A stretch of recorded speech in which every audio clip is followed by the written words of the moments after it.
Yo, come one, come all, nothing but love, nothing but respect. You know what we do, what we don't, what we is, what we isn't. And what we is here today. I am not going to lie, this Friday today has broken me. Alright, I had this stream originally scheduled 3 hours and 16 minutes ago. But unfortunately, I had to work back 4 hours, over an hour away from home. I've just been complete and utterly under the pump today. For those of you that also might not know, I was a fortnight ago diagnosed with COVID. Since then, come out of recovery, made a full recovery, but I'm still exhausted. Today was my first day back at work, and yo, the day has really taken its toll on me. So I'm not gonna lie, I'm excited for this chapter. I know last week we left off with Luffy and Joy Boy's fate sort of up in the air. Potentially Joy Boy coming back, or Luffy and Luffy's awakening. I've been dark on social media this week. I got told to shut it down in early. Yo, good to see you again, XO. I saw premonitions to shut this shit down early, get off social media so I don't get spoiled. And I tell you what, I've come this close to getting spoiled on stuff. Like, I haven't seen any panel from this chapter that I know anything about, but I've seen panels and the hashtag One Piece 144 spoilers, and I've been like, and just had to close social media whenever it's popped up. So I've avoided all spoiling, but it's this week has been just dodging one problem after another. The chapter's trending for 2 weeks. Does that mean there's a break this week? Oh, okay. Do you know what? Oh, and you know, I've literally just walked through the door, just had a fresh shower, so I'm bright and red right now, having just gotten out from a nice steamy shower. But yo, that's not what you guys are here. You guys are here for whatever the hell this chapter is. And I'm nervously excited, so we're going to get into it. If you haven't read the chapter already, you know what to do, you know where to do so, alright? The links to the chapter are in my description. The description is in the Discord. The link to the Discord is in the description down below. Go join the Discord, and then you get the chapter links the second the chapter drops. And if you haven't done so already, right, like the video, subscribe to the channel, hit the bell icon for more notifications for content like this, all that good stuff. But let's get into it.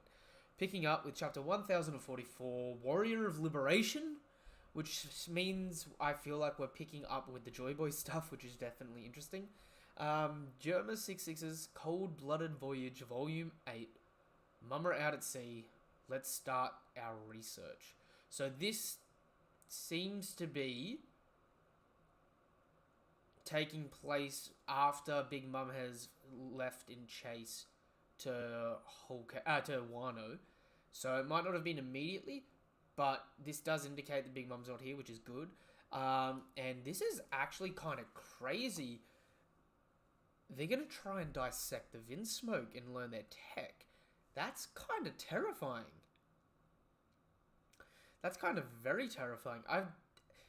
Correct me if I'm wrong, have we ever seen this doctor in the middle? I know we've seen the scarecrow-looking dude that looked like he had Pedro's shadow off to the left. I don't think we've ever seen Little Miss Octopus on the right. But we've definitely seen the little girl down the bottom. She's one of Big Mum's youngest children. And we got Big Boy Oven with his skinny, super skinny leg jeans, doing his shirtless strut with his cape, looking like he's about to go to a Queen concert. There's a bit to dissect in that, but I'll come back to that. And chat, look, because of the nature of this chapter, I'm gonna start talking to you guys at the end of the chapter. All right, I'll read through the chapter first, and then I'll come back and catch up on the chat. Okay, so let's get through it. Ba-bump. A resounding pulse. Means my boy Luffy's up. What's happening? How can I still stand? I just lost, but I feel like I'm having a blast. Yo, what the fuck? Doom da da Doom da da da. Yo, and Luffy starts laughing. Luffy is Joy Boy? Zunisha said that? Yo, and look at this fucking Conqueror's Haki emanating off the roof. Monkey D is pulling up with the big D energy. Pleasure Hall, Right Brain Tower. Kya, huh? So, Pirate, you awoke. Yo, Luffy's getting so manly that he wakes my boy Sanji up. Comatose Sanji just goes, Luffy. Yo, he's looking kind of schmick there, I'm not gonna lie. Live floor, what the... Is that Sir Straw Hat? Oh, is that my tea? Thank you. Alright. Yo, live floor, what the... Is that Sir Straw Hat? Straw Hat, yo, so everyone that sensed he died is now just like, what the fuck? Hey, you two, he's still breathing. Luffy's still alive. You gotta be okay, right, Big Bro? Yo, this is actually pretty intense. The fact that, like, I mean, last chapter, and I said that, his heart stopped. The boys were all just like, it lives! It lives! It's alive! The holy land of Merijoa. The Hall of Power, Pangaea Castle. We sacrificed one of our best agents. Yo, so, okay, he's one of the top dogs. An enraged Kaido. Are we sure one of our best, but he's not the best. Are we sure our priorities are straight? This may be better than the alternate. It's imperative that we snuff out something this problematic. To acquire the... Oh, fuck! No matter what the error, the world government has always failed to acquire the Gummo Gummo no fruit. Even after 800 years of trying. It's almost as if the fruit itself is evading us.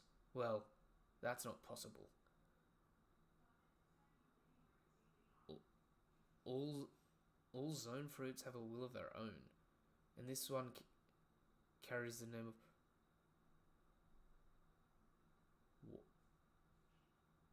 What? All zone fruits have a will of their own. And this one carries the name of a god. After all, the Gomu Gomu fruit is really a myth. What?! What?!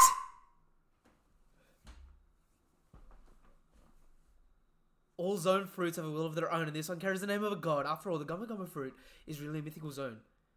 It's a human fruit. Model Nika.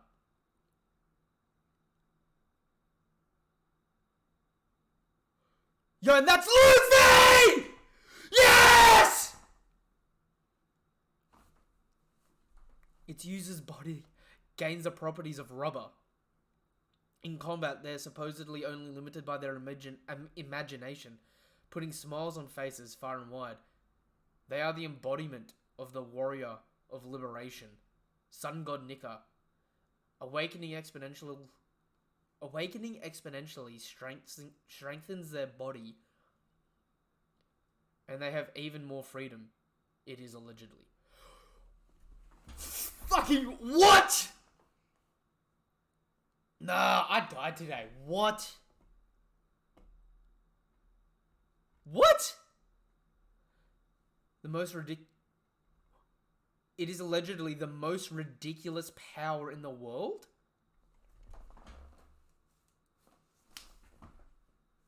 Why the fuck didn't you put more money on his name than earlier? What? You saying it's the best power in the world? Over Law? Over Kaido? Over everyone? Over Blackbeard?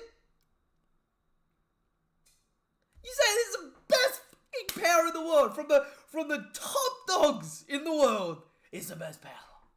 Hands down, it's the best power. And you still gave this man 30 fucking mil? 100 mil? A measly 300 mil? Where were the three at? Yo, my God, I would have fired our Kiji's ass when he returned at Annie's lobby, having not murked these guys. God's ass would have been kicked to the curb. I don't give a shit who you are. You the hero of the Marines? Get out of here. Couldn't bring back one measly gum fruit. Yo, I would... Oh, what? What? The most ridiculous power in the world. Treasure repository, second floor. Hiyori. I really admired Odin. Think about what you're doing. It was all Kaido. He was using me? Shut your snake ass up. We can still run away together. Just remove these nails and... You spat in the face of a samurai you owed. Who would still believe you? My father kept his promise. Did he not? Yo. Stab this snaky bit. Kill this man. He danced. Yo, my throat is gonna die. I can already tell. And there's still so much chapter left.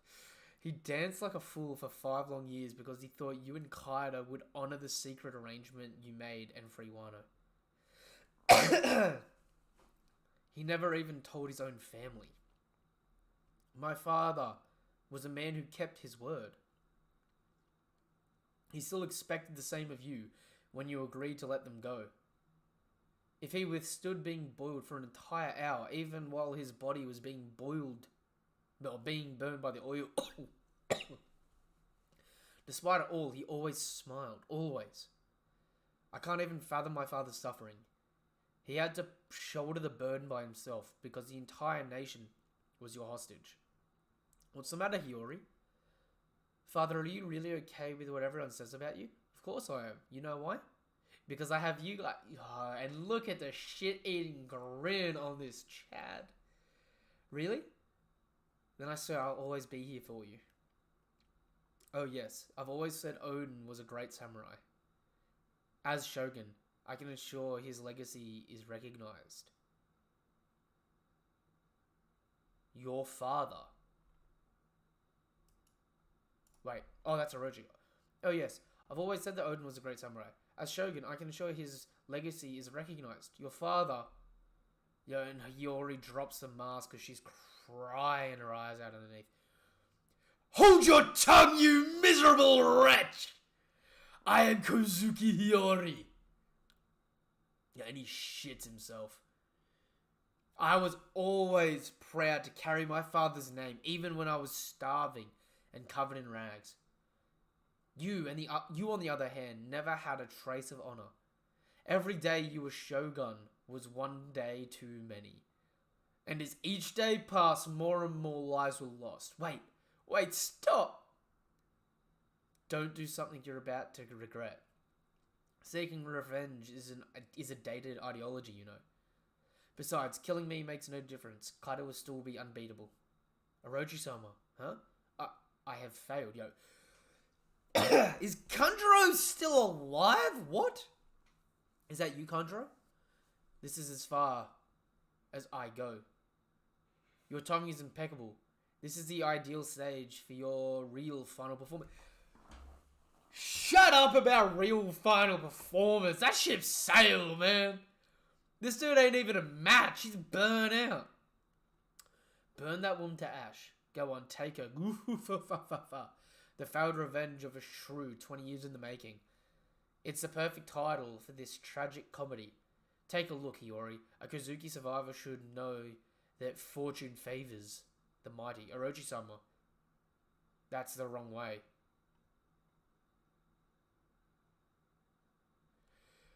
What? I mean, what? Yeah, the dawn will come. Kanjuro, you idiot. Hiyori, save me, it burns. The Kozuki clan always keeps its promises. Yo, yeah, good. Orochi's burning to death. Yeah, the boys. But no, what? Yeah, I knew Hiyori had to be present, but you couldn't give her the balls to just finish him off yourself? None of that. I feel like anything's possible now. I can keep fighting a bit longer. My heartbeat sounds funny. This is my peak.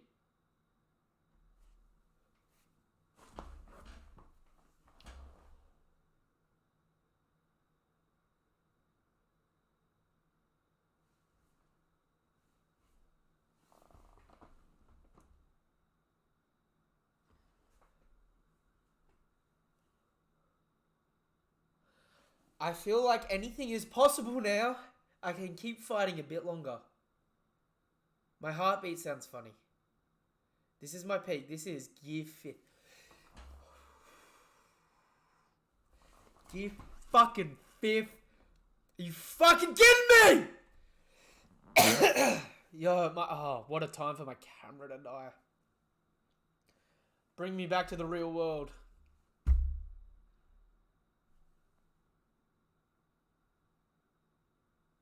Come on, come back into focus. There we go. There we go. This is my peak, gear 5th.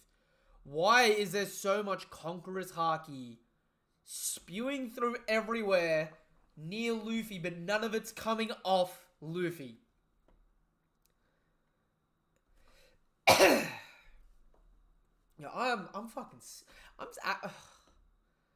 I'm scared to scroll down. I'm actually scared to scroll down. Yeah, and we see this amazing panel of Kaido mid-flight inside Onigashima. And the Conqueror's Haki from the hole he made is booming. What? And everyone else is passing out. Hey, you guys.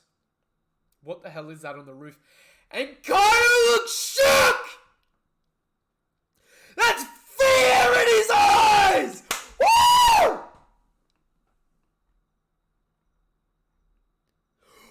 What the fuck is that? Yo, there's a burst of Conqueror's Haki and there's a little man up there. Hey, what's happening? Conqueror's Haki? Where's it coming from? And a big ass rubber hand Woo!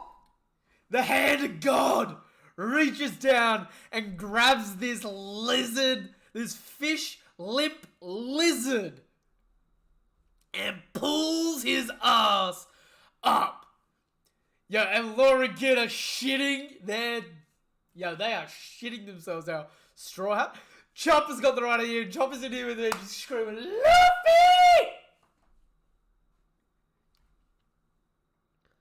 You look at him. His hair's like melting. Oh. Yeah!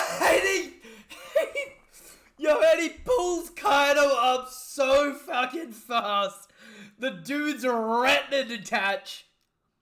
And then his contact lenses detach. And he's just shitting himself as he gets pulled ass up through the roof.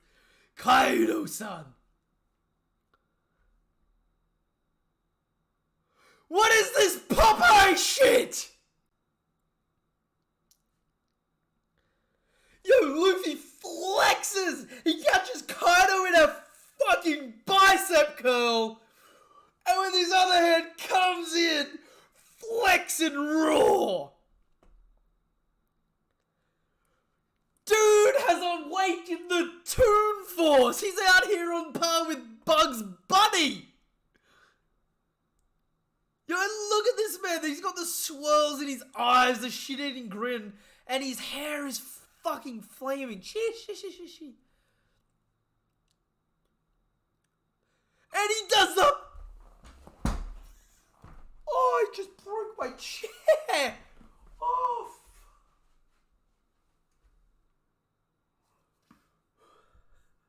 fuck. Oh, I really just broke the chair. What am I looking at? He just spins him. He fucking spins him. More retina. More contact lenses. Kaido was shitting them off. Kaido's gone full Looney Tunes and he's shook.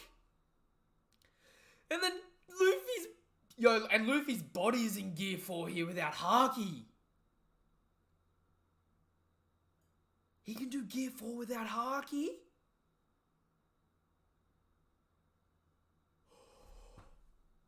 He can perfectly expand.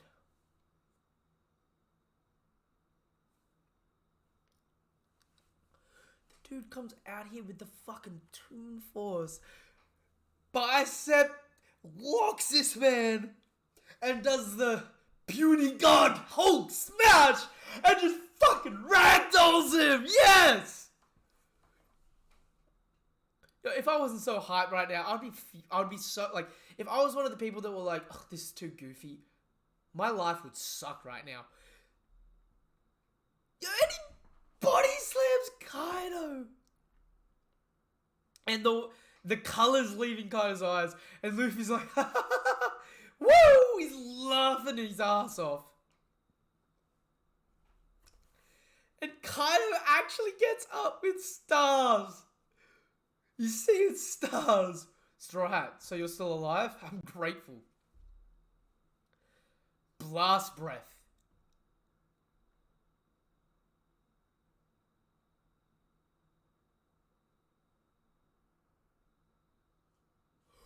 What? What am I looking at?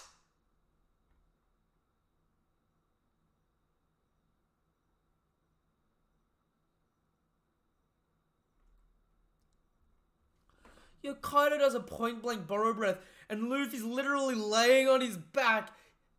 In the entire time he's in Gear 5, he cannot stop laughing. And Kaido does a borrow breath, and Luffy literally does the eye pop. Yo, I'm falling back in the chair again. Luffy does the fucking eye pop, tongue straight. Doesn't have any eyes. He's just doing the do-do-do-do-do. He's gone full Looney Tunes. The Toon Force is strong with him. And he grabs the earth. He grabs Onigashima. He grabs the big bony skull. And he flips it up. He rolls it up. And catches the borrow breath rivet. Go! And he turns the skull into rubber. And he rebounds the attack back at Kaido. And it smacks this man right in his face. And Luffy's just pissing himself laughing. Gear 5th. Sorry about that idiot from before. I didn't want to win like that. Don't sweat it. Now let's finish this. And Luffy has a monstrous look in his eyes. This battle reaches its final. Next issue, cover and color spread.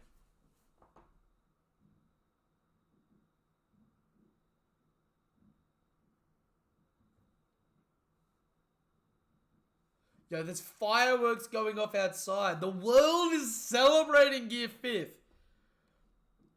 Yo, and that's a chapter. Chat. Yo, I've got to scroll up here. R.I.P. Niji and Yonji. Yo, 100%. You'll be shocked right ahead. This is over the top chapter. Yo, this is a this is... Oh my god, is this the best chapter of Wano?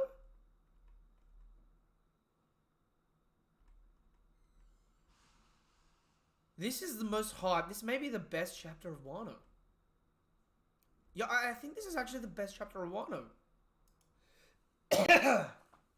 Yo, Chopper right now having the normal human. Yo, fuck Chopper. Sengoku out here. This finishes the trio. Luffy's mythical zone, but Luffy's a monkey. Marco the Phoenix.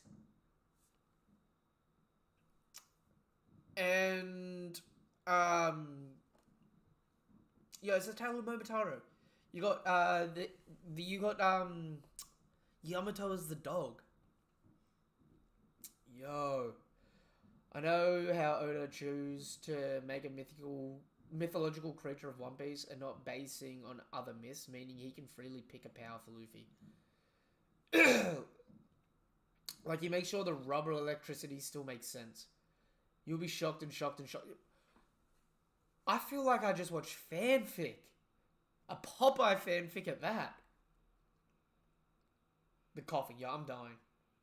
R.I.P. Kurozumi Orochi. Yo. This is the most OP power. I think Gear 5 has no time limit since it's the full zone form. Well, if you actually have a look, he's in Gear 4 without being in Gear 4. Like, he's in Gear 4 without the Haki, so he can freely use Gear 4 without Haki. So imagine how strong Gear 4 is with Haki.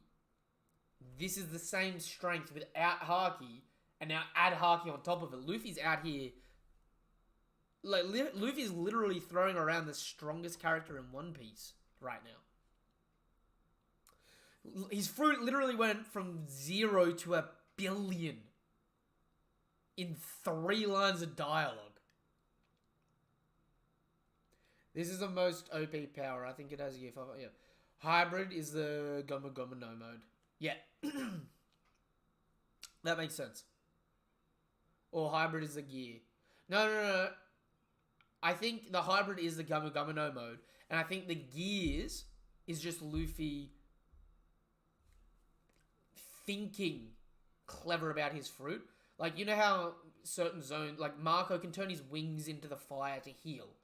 Because he's a mythical zone as well. It's not like the other zones where they have set transformations. Mythicals can be a little bit creative with it. Luffy can change parts of his body into rubber, which is wherever he stretches. Does that mean Shanks knew what this fruit was?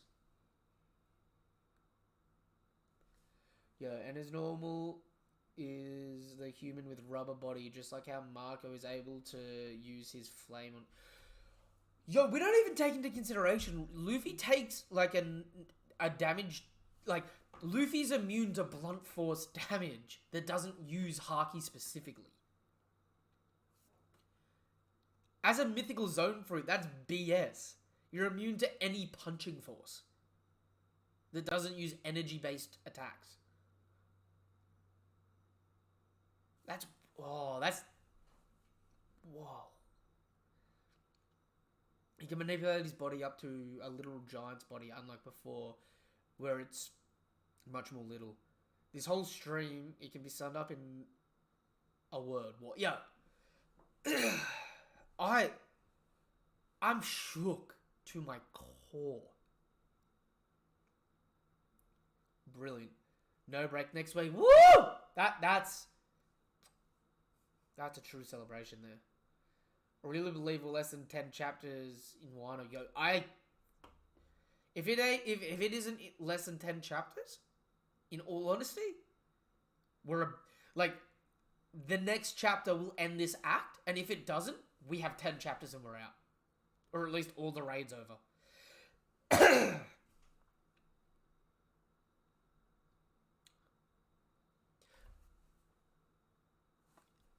Could Luffy turn... Like, I know it's hard, because we've never seen it with Awakenings. Could Luffy turn the ocean rubbery? So he could avoid ever being knocked into water. Because he could, with his Awakening, with Gear 5, could he turn the water rubber and bounce off? Chat? Am I bullshit? Am I crazy with this? Nami and Luffy have Goofy power-ups. Yo, Goofy walked in to Looney Tunes, stole Daffy Duck's bill and Bugs Bunny's ears and left. And he's like, I am the captain now. I am in charge of the comedy. This is the ha-has. He really said to Kaido, I'm a god, you dull creature, and I will not be bullied by a Luffy Ragdoll's puny god. Yo! Oh, what? This is actually wild. Yo, I've got to see if anyone's up.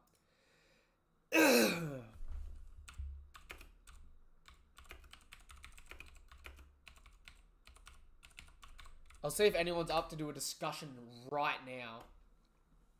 And if they are, I'll take like a 3-minute little intermission or something, set it up, and we'll be right back. But we'll see how that's going. Chat. What the fuck am I looking at this chapter? Even Onimaru has a better human fruit than Chopper.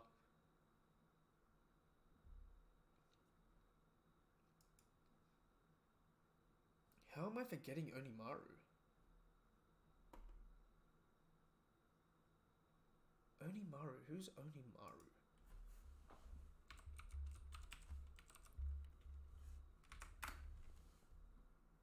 Oh! Yo, everyone's got a mythical human fruit but Chopper. Yo, imagine every variation of the human fruit's a mythical version, bar Choppers. I'm still waiting for the human fruit model Fishman or model Giant.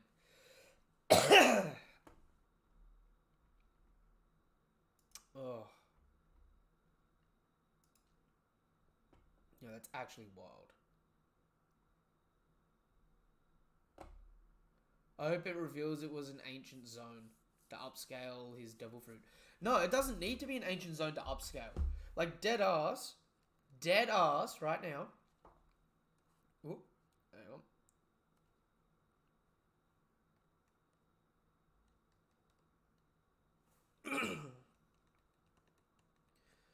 Just in the middle of organizing people.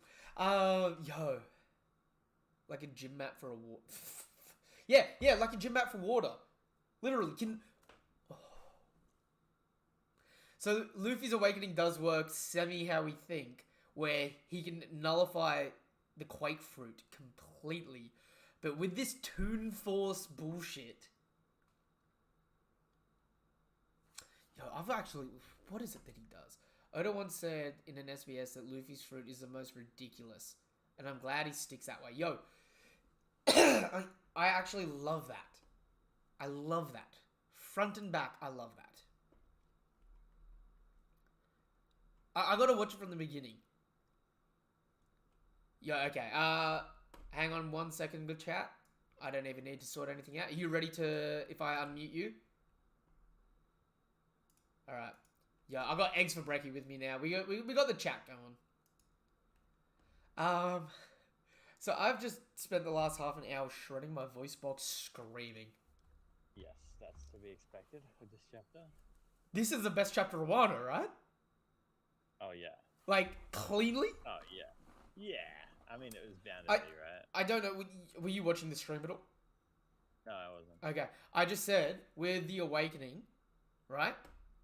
We've never seen an awakening interact with it, but could Luffy turn the water rubber so he never falls in? Right. Yeah, very possibly. The thing that's really interesting is his power isn't even necessarily that he can turn the ground into rubber. His power is that he's quote-unquote more free. Well, so it seems like he can kind of just do whatever the hell. He literally got gifted the Toon Force. He's out here with Deadpool and Bugs Bunny level memeage, just doing whatever he wants. He literally picks up a god. Oda does a fucking Avengers reference. And he just goes whack, whack, whack, whack. Yeah, legit. He could literally just start like chanting like rap songs. I'm just imagining like someone's shooting a bow breath at him and he's just like, last night took an L, but tonight I bounce back, and then he just bounces back at them. Yeah, just off the air. Like, I broke my chair, leaning back, screaming this chapter. Like, words don't describe. Oh, I'm just trying to go through it now because there's so many layers to this. First things first, yo, R.I.P. Chopper, the only person that has a human fruit that doesn't have a mythical version. Yeah, legit. We now have 3 mythical human fruits. Is his like what is the model of Chopper's fruit? Is it human model human, Mm-hmm. or they just haven't said, It's or human, what? human model human. Yeah, okay, right. That's pretty sad. Then you got the Buddha fruit, which is another deity in some regard. Yeah, You've got Sun God you got Nika, Nick. and you got Yeah, bloody Onimaru being able to turn from a fox into bloody Benkei. yeah. Yo, chat, this chapter was crazy. This chapter was fucking fire. I've only just finished it. It was like So yeah, just so I don't know if yeah. you noticed. I don't know if you noticed this because there's like 3 different things going on with the awakening, right? What? So the first thing is obviously the Toon Force stuff, right? Yeah, The second thing is he turns the environment into rubber yeah, when he wants. yeah, So he springs back the borrow breath by turning it into rubber, right? yeah. But he's actually freely in Gear 4 without needing to use Haki. Mm-hmm. He can hold the form without the Haki.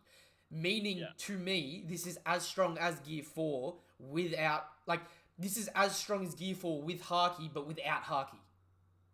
And they even like expressly said just that his body itself gets exponentially stronger. Yes. So even him being in that Gear 4 form, he is now stronger at base, just generally, because he's awakened. Yo, The only question will be like, is there a time limit to the awakening? Because we've seen that Law and Kid have like it's more draining. He's a zone, though. Um, Zones, as we know from Impel Down, they can just sustain their awakening.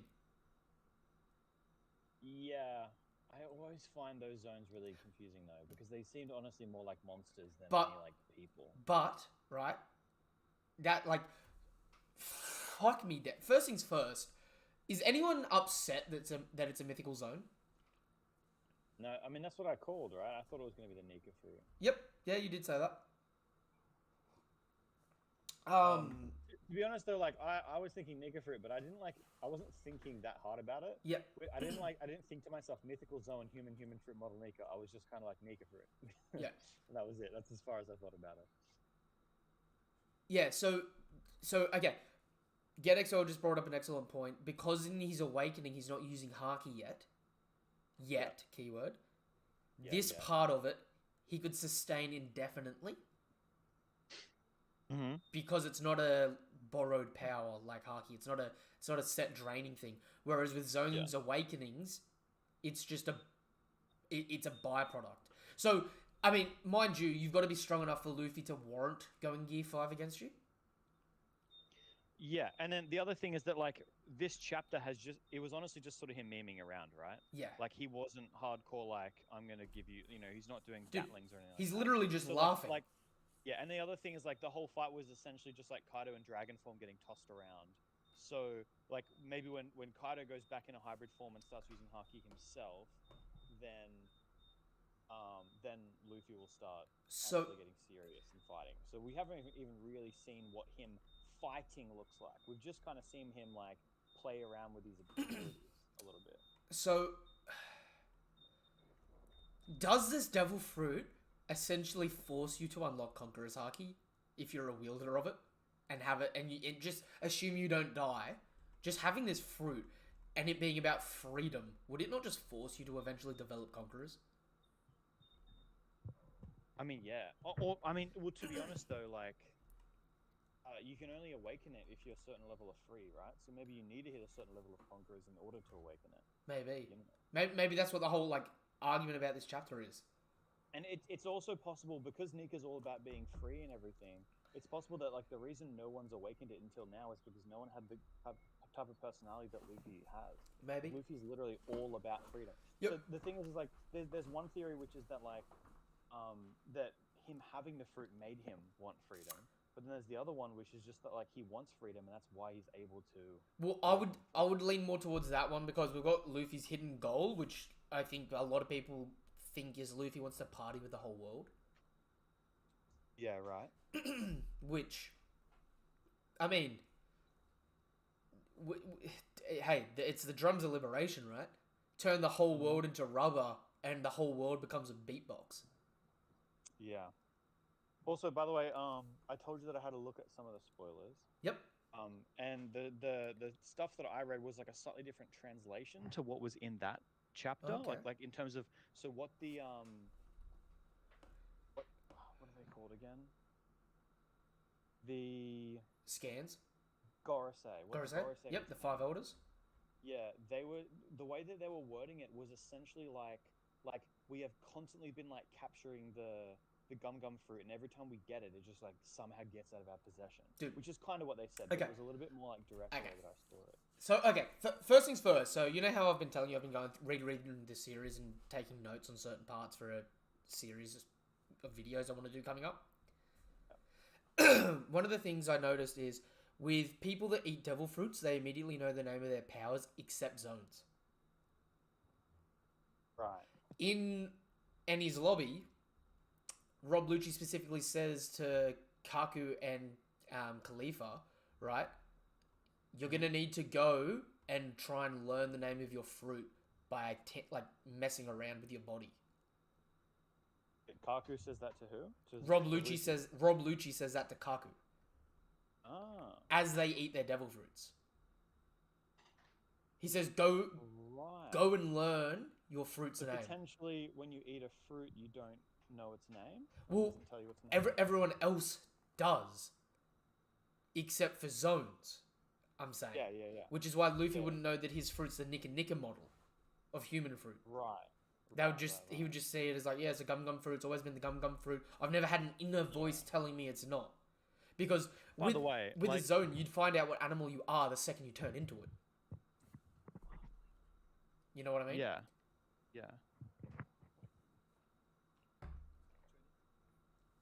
Yeah. I like the thing that I really love about it is that like when you see like Gear 2 and Gear 3 and Gear 4, they don't really make sense. No. Right? Like it's kind of just like I always looked at it and just went, oh, it's just anime BS, right? Yep, Like it's yep. just stuff that you see, you just accept it. But now it's funny because it genuinely kind of does make Yep. sense. Because of what his fruit is, and it's just like he can Dude, just do random crap with his no, fruit. but- That's the whole point of it. No, but but like it's and you know how I was talking about the golden rifle versus Gear 3? Yeah. Now it literally says to me, once Luffy does something, and I can point out to numerous versions of this, once Luffy sees someone do something, he's like, oh, I want to do that. His fruit just lets him do it because he's free. Yeah, exactly. That's 'Cause- the thing. So like, for example, like his Gear 3, I'm pretty sure the way that he originally explained it is like, I just blow air into Yep. my bones. Yep. And I punch you. But And it's just ridiculous. But with his fruit, it's like if he thinks to himself, I'm gonna blow air into my bones and then make my arm big, he can just do so that. no, but think of it like this, right? Luffy uses the golden rifle against NL. Yeah. It's a temporary power up. Can't do it again, right? Mhm. Next major arc, he's getting speed blitzed by CP. Right? Yeah. He can view and understand how their abilities work. So he's like, oh, I'm just going to do that to me. Because his fruit's about freedom, his body just adapts to do it. Yeah. So then all of a sudden, he can do the shave, but he does it better than them as well. Gear 2's faster than CP9, right?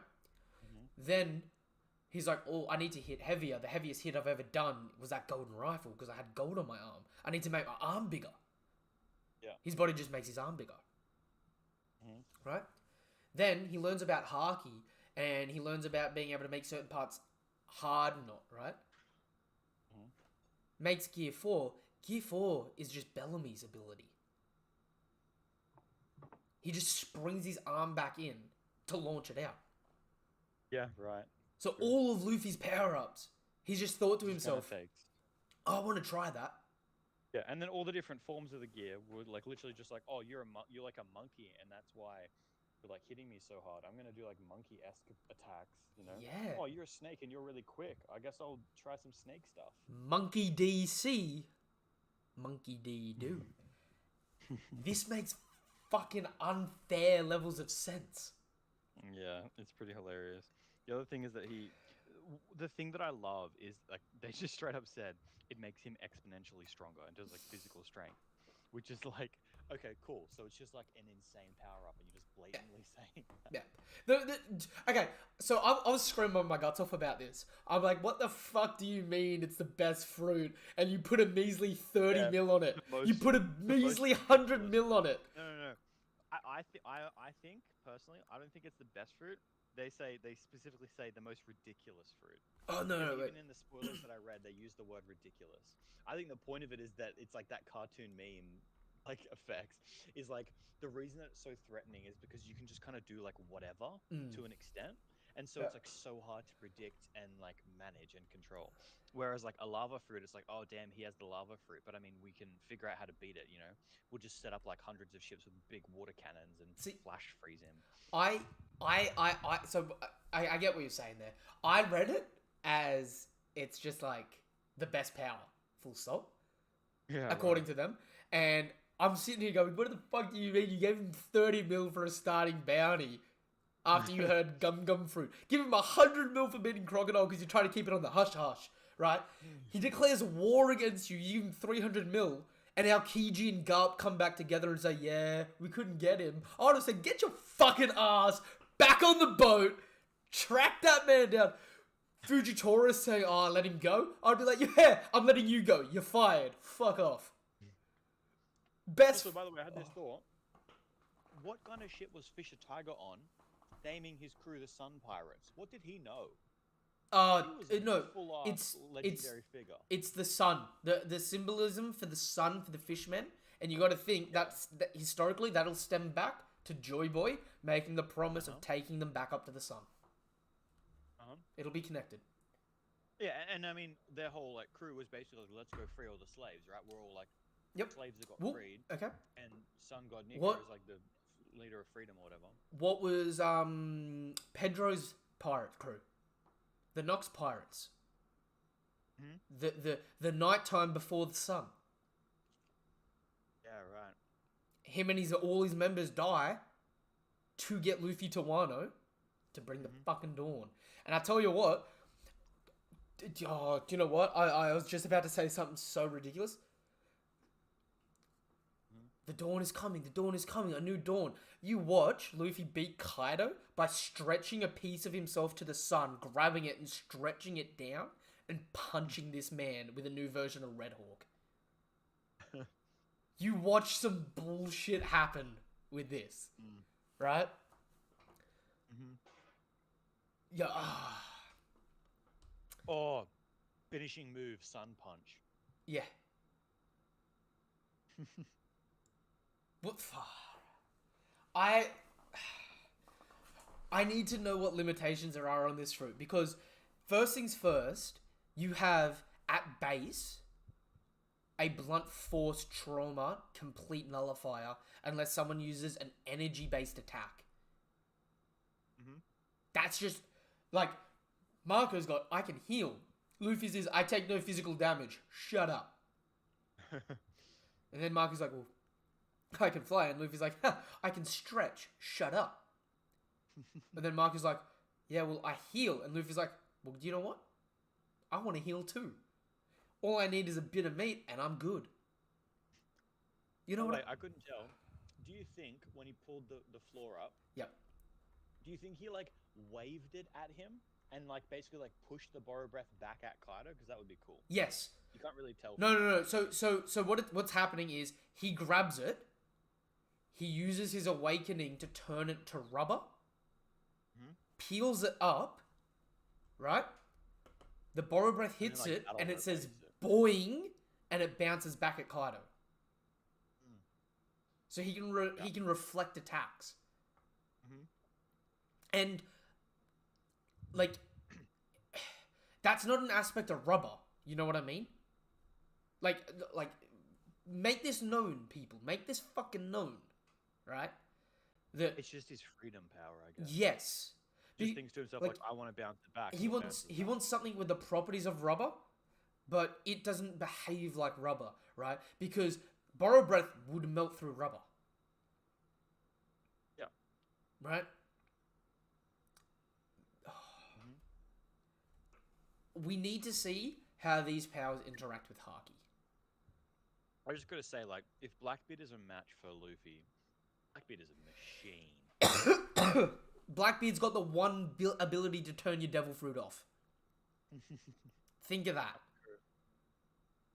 The only way to fight Luffy equally is to just be like, I'm gonna turn off the Toon Force and bring you down to my level. It's like the fight scene at the end of The Mask 2. Luffy looks like Hyogoro in his prime. The limitations are Luffy's imagination, meaning he has no limits. 100%. What I want to know, right? What I want to know is how this. By the way, Hyogoro has perception haki. Yeah. I don't know if that was confirmed before or not, but Yeah. it is now. Because everyone in Wano that's a swordsman, I'm pretty sure has armament and observation. Because that's the breadth of all things. Oh no, sorry. Well, because it was like they were showing like specific people who could tell Sense that it. Luffy was still alive. Yeah. So, by the way, it woke Sanji up from his coma. Yeah, but very big notice. Didn't see Zoro. Zoro's dead. Luffy's gonna have to use his awakening and restart his heart. Boing, Yeah. boing, boing. Yeah. Bounce this bitch back to life. By the way, yo, I love the look when Luffy reaches down, grabs Kaido's ass, yanks him through the roof, and Kid and Laura are just like, what the fuck? What the fuck is that? Yeah. This giant arm just comes through. Yo, You know what's extra funny? Literally, you know how like Luffy over time has like sensed people's strength Yeah. and been like intimidated, like wow, this person's strong. Who's coming? Kaido literally looks up to the roof in fear and Yeah. is like, "What is Dude, that? Kaido- What is on the roof?" Kaido shat himself because feel the presence. This is liberation. This is Yeah. like, this is freedom. Just saying, like right before that happened, he like that was like when Luffy was like firing out these like random lightnings of Yeah, Conqueror's Haki, so- knocking everybody out. So Kaido literally like felt Luffy's Conqueror's Haki and was like scared just by his Conqueror's Haki, which to me kind of like soft implies that like Luffy's Conqueror's is like better than Kaido's now. I wouldn't say it's better. I'd say it's more. Because if More. if you look at it, right, there's no from memory, right? If you scroll to the very beginning of the chapter, right, it starts with a spark of Conquerors, and Luffy's heart starts. Yeah. Right. So it's like Conqueror's start heart, Conqueror's star. He's stealing Enel's revive move. Right? And then there's a burst of Conqueror's Haki, and we have the whole Hiyori thing. Right? And then coming straight out of that, we see the Gear 5th. The lightning rains down, and if you look, it almost targets. Like, I know Conquerors, you can pick who you knock out, but it looks like the lightning bolts almost come down.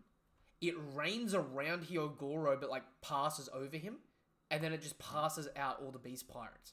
And Kaido's just like stuck there. I mean, shit, is there any Beast Pirates that are alive? Or any Beast Pirates that are awake? Oh, yeah. Okay, there's a fair few Beast Pirates that are still up, but like, think about how many Beast Pirates just went down from that. Yeah, straight up. Yeah. Like, yeah, this is insane. I love how like Kaido is just like, yep, sorry about that guy jumping in the middle. Yeah, dude. I also like that they preface that he's not the best of CP, but he's one of their good ones. Yeah. Oh, that was the other thing that I wanted to mention was in the spoilers, the way that they said it was like one of our top agents, implying that he was like pretty good. And they also said like they were saying basically like, was it worth the sacrifice? Yeah. Which I think they worded it a little bit differently in the chapter. But they were genuinely saying like, was it worth the sacrifice? As if like sacrificing him is like a pretty like hit for them. It was like, Well, I mean, is it worth the sacrifice to take out that guy? And the guy was like, it is worth it because that fruit's really dangerous. I do think it was a bit of a sacrifice considering this dude essentially was one-shotting Supernova. Yeah, true, big true. Like, no offense to Zoro.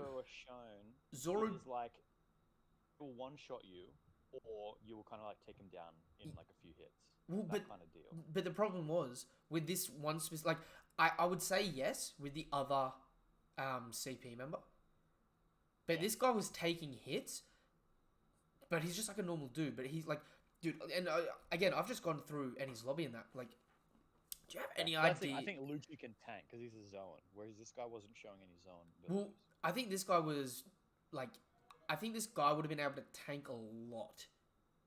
Right? I just think that Yeah. last hit from Kaido's, like, that was arguably Kaido's best hit. Yeah, true. And he So did far. just kind of stand there and take it. 'cause Didn't he try to wasn't block still it, didn't gonna try run. to run, yeah. So it's Yeah. like, And like to be fair, like he's not gonna survive it, right? So he may as well just not haki at all and just take the hit and die in one shot, rather than Suffer. just try to stay alive and get slowly beat to death. yeah. Especially, that is fair. especially when outright, like, he could have been, he literally is, like, he literally looks at it and goes, Kaido is the strongest creature on the planet. And someone is fighting him and isn't dead immediately. I'm in the middle of his territory. I'm not getting out. And I just watched one of my two other crewmates die. Yeah. You know what I mean? Yeah. After he got blown up by a poo and stabbed through the stomach by Drake off guard. He's sitting there and he's like, I got a hole in my gut. I got a cracking headache. There's no Panadol around, right? I've got to go to work. I got to do the OT. I don't want to do the OT. It ends and he's just like, weekend, take me. You know what I mean? He just lets the full flood of Kaido just take him out. And like, mind you, right? The attack Kaido used on him looked like it was going to be the same attack Kaido used on Luffy. It looked like a fully enraged like a hybrid Ragnarok. Kaido, just like, I'm killing you. I'm going to paint the floor with you, my friend. You know what I mean? Like, he even does like a observation haki hat nod to his teammate, and the guy's like, yeah, see you cunt. Oh, pardon the language there. Okay, so, okay, then we've got a bunch of theorizing to do, yeah? Just random guesses, to be honest, not even theorizing. Is the Awakening going to have a time limit? No. Is he going to be able to enter it whenever he wants to? Yes. Ooh, okay. Now, here's the big one for me, because he seems like he's still Luffy. He is laughing a lot more than he normally would. Mhm. Is his personality a bit different when he's in his Awakening phase? Yes. Just, yeah. Look Weird. at the Gorosei. All zone fruits have a will of their own. And Yeah. this one carries the name of a god. Everyone that's eaten a carnivore zone, personality changes to make them more bloodlusted. Okay, that's true. And anyone... I guess, yeah, it's like, it's the same goofy Luffy, just turned up a little bit. Yeah, but the problem is the personality of the fruit is going to be more predominant here. Yeah, right. We're gonna have a little less Luffy, a little more Joy Boy. Mm-hmm. You know what I mean? Yeah. It'd be cool to learn that, like, Sengoku could never, like, properly fight Roger, because when he turned into the Buddha judged Roger as, like, not a bad person. Mm-hmm. So the will, like, To me- disobeyed him. to me- like, wouldn't capture him. To me, one of the interesting things about Sengoku's fruit is he didn't use his giant Buddha, like the shockwave. Yeah. He didn't use it against Luffy, but he Luffy, used it yeah. against Blackbeard. You could say that was for plot reasons. I tend to say, until we get more information on it, I think his being the Buddha fruit, his fruit matches the ability of the enemy in strength. Yeah, or at least in terms of, like, justice, maybe Yeah, even. Like, yeah. maybe you can go beyond, but the person needs to be, like, Evil. worthy of, like, that force. Yeah. To me, the fruit, like, if you are a like 1 million berry man in the East Blue, that's just, you know, kicked a dog. His fruit won't let him use the shockwaves.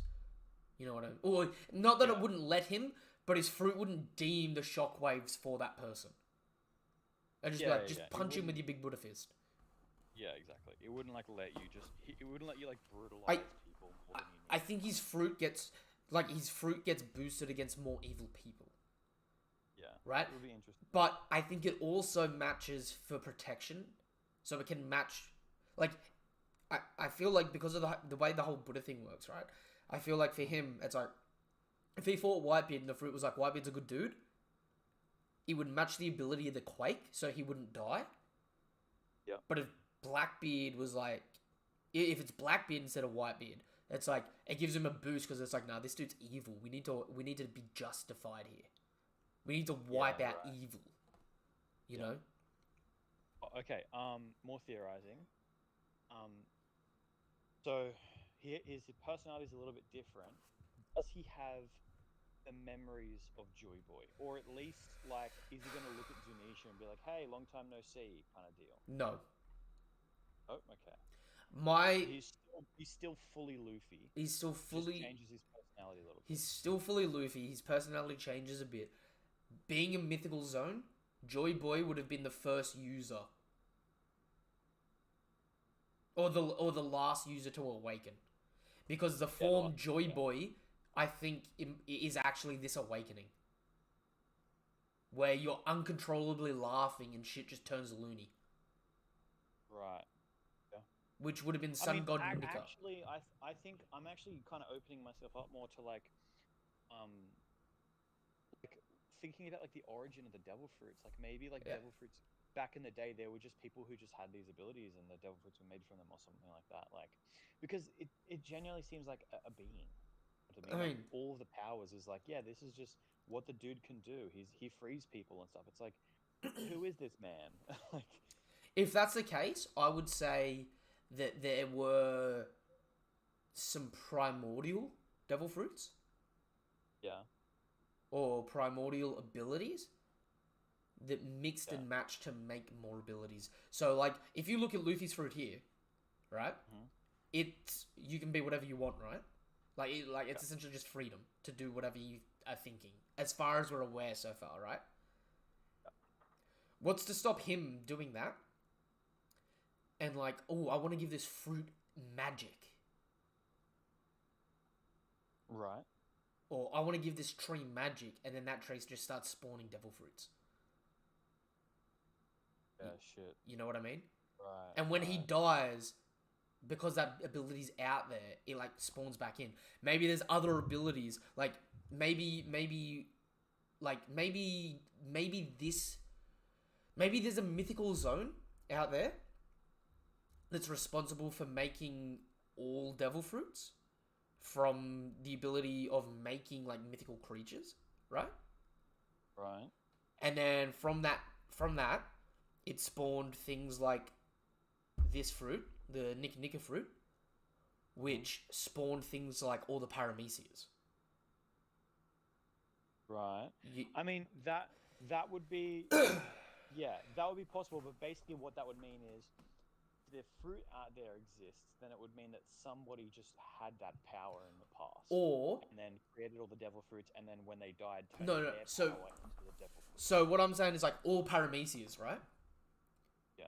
Were created like potentially. I'm not saying for real, but like No, no, no, potentially, no, potentially it was like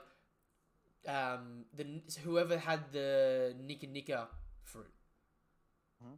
or whoever had the Nika Nika power, right, created the devil fruit system where these abilities would be saved, right? Mhm. But then he created new abilities, which just happened to end up being the Paramecia class. You know what I mean? Right, but how did those abilities that he created turn into fruits? Did he like create the No. abilities in the fruit? No, so that's what I'm saying. So I was like, say he's able to create the fruits from them that give new abilities, and then that adds a new ability in a way where when he passed, it saved his ability to a fruit. Okay. You know what I mean? And then Yeah. say before Based on that, our wacky theorization now, where do you think Im fits into all this story? The fruits and all that. Do you think he's not related? He's a big consideration, I think. Like any kind of like out there theory. would I it be think he's a wrong big to say consideration. at this point in time could just be a water logia? Sure, but he seems to know, like, obviously more than everyone, Yep. and potentially be like more ancient than everyone. Yep. Um. So unless he's like some kind of race that makes him immortal, or he's had the immortality surgery on him, Say he's because the I don't know why first. like a water logia would make you like. Say he's the first person to receive the immortality surgery, and as a water logia, he can control 75% of the entire One Piece planet. Yeah. Right. That alone would be like, and think of it like that. I He's think scared. that to be a major. He's For scared that to be of a major Luffy. plot point, you would need Luffy to have some way around it. Yes. Because basically, it would have to be something like, okay, I'm now Pirate King, and I'm going to declare war on the world government, and then Im hears about it, and he basically like turns all of the seas in the world into like giant storms. Yeah. And then Luffy has to have some way to like get through Well, the water, rubber. so that's like. Say he's able to awaken his fruit, and while he's on the sunny, right, the sunny's just bouncing on the water. Yeah. I mean, I would think that he would have to basically bring an army. I'm totally imagining him with an entire army. Yeah. I don't think they'll abandon ships. No. I'm not saying abandon it, but I mean, throughout the entire story of One Piece, right, ships has been a matter of transport, not a matter of like final battle location. Well, the what's that? The ancient weapon, the ship. Pluton. What if Pluton is like a Noah's Ark type deal, where it can basically carry like, millions of people, kind of deal? I mean, like you've a got the ridiculous Noah amount. already to fulfill that. Yeah, true. But like, yeah, and I mean, that way he could basically just put an entire army on like one ship, and then do some weird power to like travel through it. Maybe they could use the Sea Kings. They could use Poseidon to get past all the stormy oceans or something like Poseidon plus Nami coordinating with the Sea Kings. I don't know. Yeah, because I think like whatever like big revelations come out in the future, Im has to kind of be at the center of it. Well, okay, this is not necessarily in terms of like he's some fated destined one, or he's the one who created all the fruits, but just in terms of like he at least like knows about all of it, and he's like a member of whatever race. Let's pull back for a moment, right? We'll have to wait to see how the fruit reacts against Haki, and if it's got limitations.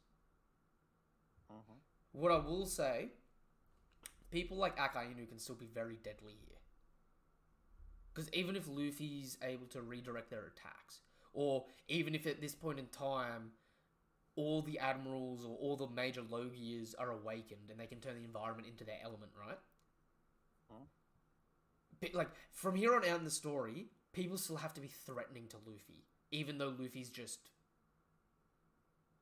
this joyous figure. You know what I mean? Yeah, right. There still has to be stakes. We're caught up in the moment, and I can guarantee after this, people are going to be like, "Oh, Luffy's the strongest in the verse already." You know what I mean? Yeah. There's gonna have to be things like Blackbeard being able to turn off your devil fruit that's threatening. Oh yeah, I mean, I don't think Luffy is like now suddenly head and shoulders above everybody else. I just think he's a lot stronger. Oh no, I agree. His ability could like theoretically let him do like anything or whatever. Yeah. But it would probably have to be like within reason, because they didn't specifically say like he's more free. Yeah. Not like he's entirely free and can do whatever he wants. Right. But this is what I'm saying, where it's like, because we know that people are still going to be threatening, there's still going to be stakes in the story, regardless of how Toon-Force this chapter was. Right? Things like Akainu, his magma is poisonous gas as well. You know what I mean? Yeah. Luffy could be beating the shit out of Akainu, but if enough of the area has lava, eventually he would like gas out. Blackbeard being able to turn off your devil fruit. Im, whatever the hell Im has. Like, people are still going to be threatening, right? So I just need to make sure people aren't going to run with this, because I feel like after this chapter, some people are going to run with right. Like Luffy's top one, there's no like, threats he's the anymore. strongest ever. Yeah, that's not true. You know what I mean? Absolutely. Like, and like, mind you, like this, we're still talking about like Luffy here is a mythical zone that's awakened, has advanced all three types of Haki. Like Blackbeard literally shakes an island by laughing. Like I mean, this is there are some monsters still left. Yeah. So we shouldn't. And then I don't even think the rest of this fight is going to be easy. Yeah. I mean, Kaido still has a lot of health left. Yeah, exactly. Like, I mean, you will win. okay, I have to ask you this then. With the revelation of Gear 5 here, with the battle reaches its finale, next issue cover and color spread, and ending on chapter 1044, next chapter will be the last chapter of volume 103. Yeah, right. It's set up that Hiyori it's set up that Orochi's dying this chapter. This is, in my eyes, this is the last possibility. Do you think the act is going to end? If the act ends, it's only because Luffy beats Kaido in this next chapter, which is not. I would say like next chapter act ends and then opens up for Luffy versus Kaido in this Toon Force setting.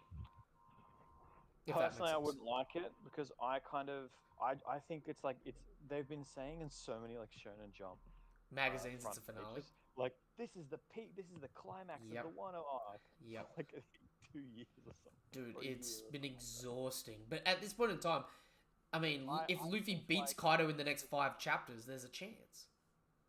Yeah. How many chapters is a volume again? 10. I think I don't know if they could stretch this out for another 11 chapters. I don't know. I don't think, like, personally, I just don't want it to be like, oh, now we're gonna start fighting for real, because it's like, oh my god, you have been fighting for real so many times. Like, we're fighting for real when it was 5v2, and then it was everyone go down, I'm gonna 1v1 him, now we're fighting for real, and then it was I'm back now after I got knocked out, now we're fighting for real, and then he died again. Yeah. Just thinking about it, with this awakening, does this kind of just give Luffy a hard nerf against Big Mom? All her elemental attacks, he just redirects. Oh yeah. Elbaf Spear redirect. Full counter. He possibly can redirect like literally anything. Yeah. Like, I wouldn't be surprised at this point if like Law tried to room him and just went, nah. Oh, no. Imagine if Law tries to use Room, and he goes to stab him, and Law's sword turns rubbery. Yeah. I mean, it would actually make total sense if Law tried to room him and he was like, yeah, but your room doesn't affect me though because I'm free. Yeah. Or even, like, the room turns to rubber and just sort of deflates. Yeah, right. And it's just like... What I used to always say about how, like, I wanted Haki, like, the super advanced versions of Haki to be, like, you can just will things to happen. Yep. Essentially happened, but in a Devil Fruit instead. Oh. I was like, oh, I want late game Luffy just to be able to, like, will things into existence and shit. But now he, like, possibly could. This is how Zoro becomes the world's greatest swordsman. Luffy just goes, I want you to be stronger. Yeah, I want you to be stronger. Then all of a sudden Zoro wakes up. Popeye muscles bursting out of his arms. Just like, yeah. Zoro's just like, after all the years I spent training, I've literally been lifting like 3 tons. Did you see that thing I posted today? What was it? In the chapter soon chat? Oh yeah. I laughed at that. Yeah, that's good. Okay, look, I'm gonna go back to the beginning of the chapter. Let's talk through it. Let's go a bit methodical in this, okay? Because we're jumping all over the place. So, the Vin smoke being dissected. Thoughts on that? Yeah.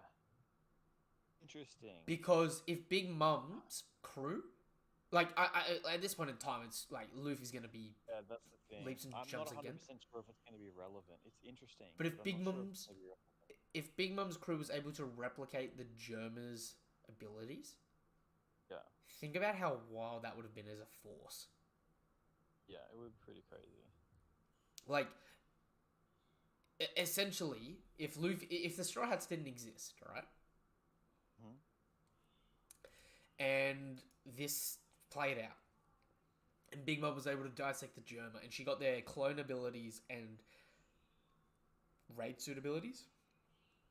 Yeah, Could you imagine the insane big bitch in a raid suit yeah, that'd be pretty bonkers. with a healing factor more than just her bringing her bones to life? Can you imagine if it was like if Big Mom put a part of her own soul into someone? She takes your life, your soul, and then she puts her own soul into it, like she does with her main homies, and she just resurrects you, like with all of your strength.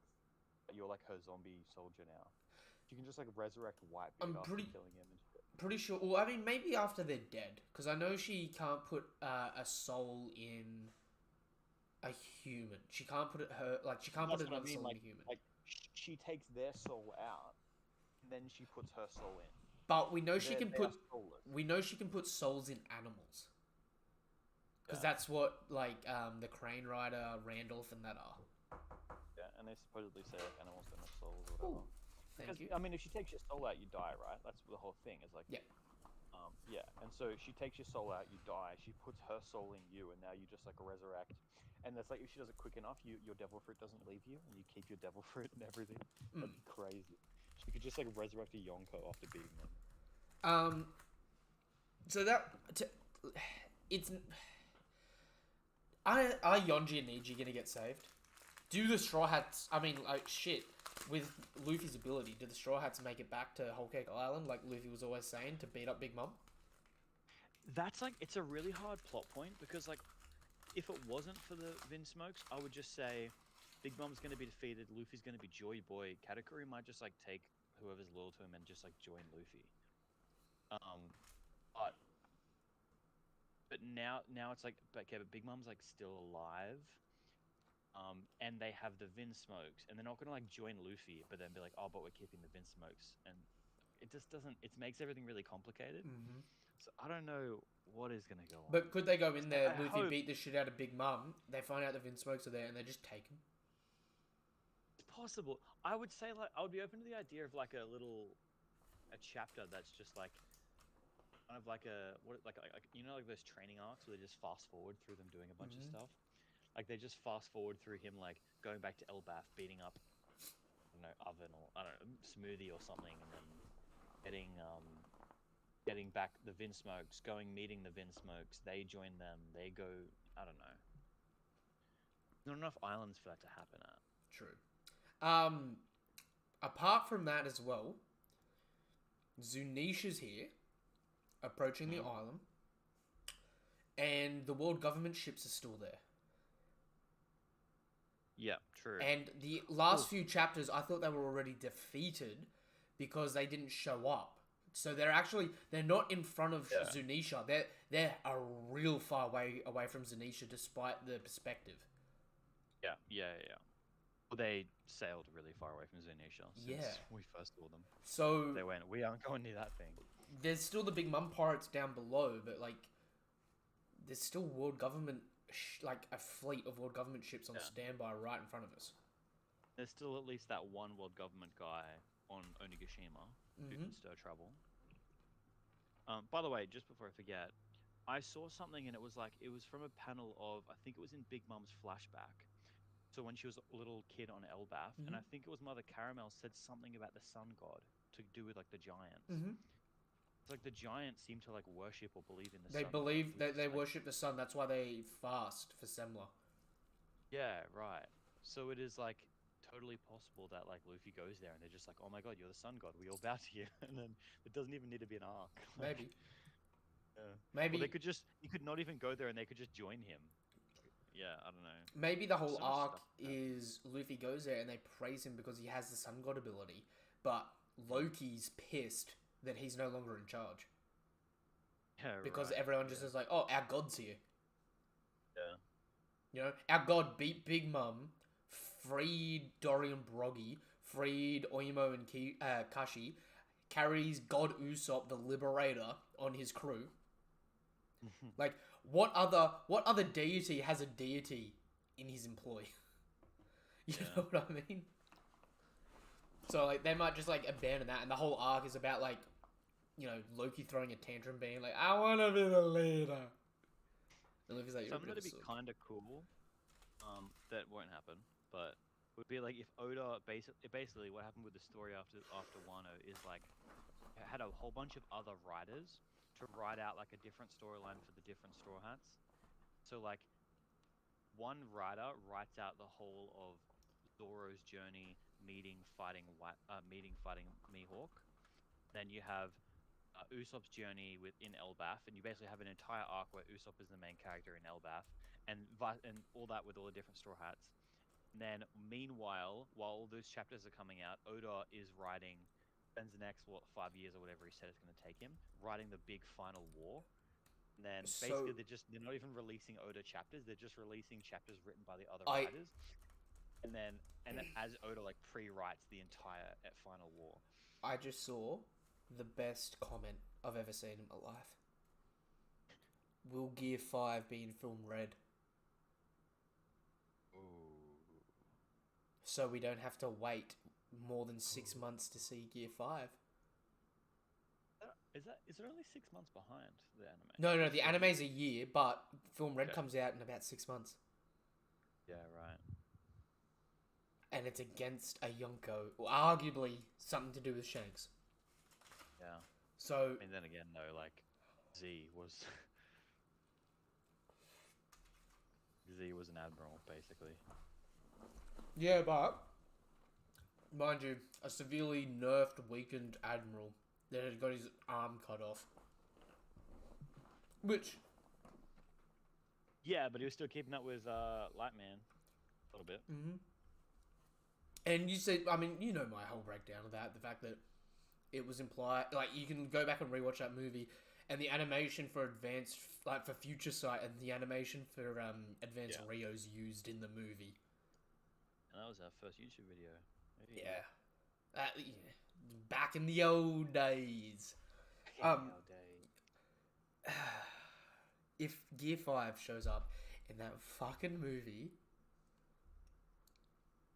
That'd be good. think about how hype it was finding out the name Laugh Tale instead of Raftel in Stampede. Yeah.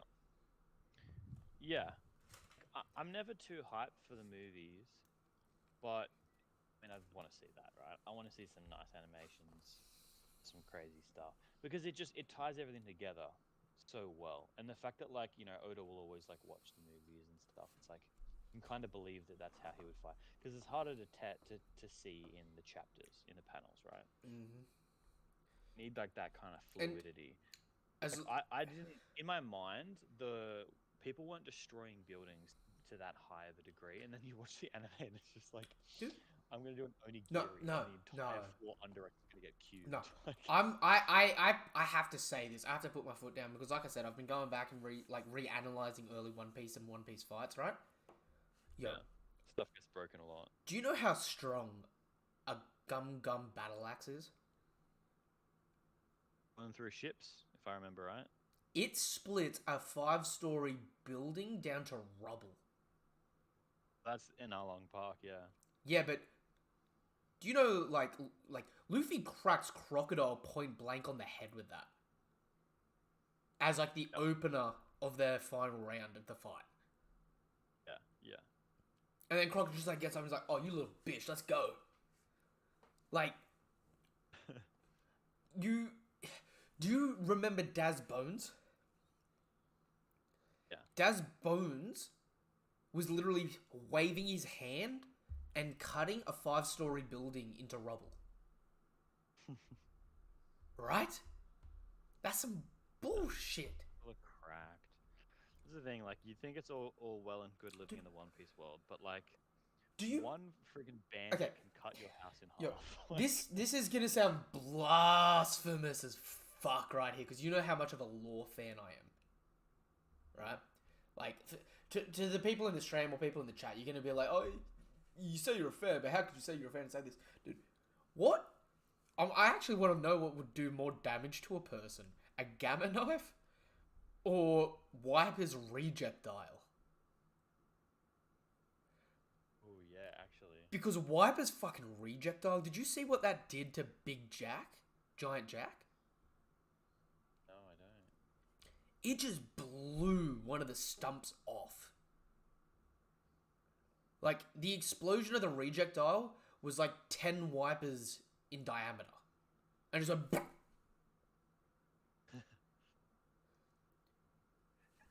Like, no wonder NL's heart stopped. Like, I'm surprised he didn't take more damage than his heart stopping. I'm surprised he didn't wake up from that spewing blood. Like, oh, my kidney's gone. What the hell? You know what I mean? He's like, all that happened is like, oh, I had a respiratory issue. I restarted my heart. Took no damage. I'm fine. I was like, I'm sorry. Did you see what that thing did to an inanimate object? If that was me, that would be like... Have you seen The Boys? Yeah. Spoiler for The Boys, but like, you know that one person that's got the ability to just explode people? Yeah. That's the rejectile on me. Yeah. I'm dust. Actually. I'm actual Although, to be dust. fair, with the amount of force of like Luffy's like standard pistol, you would.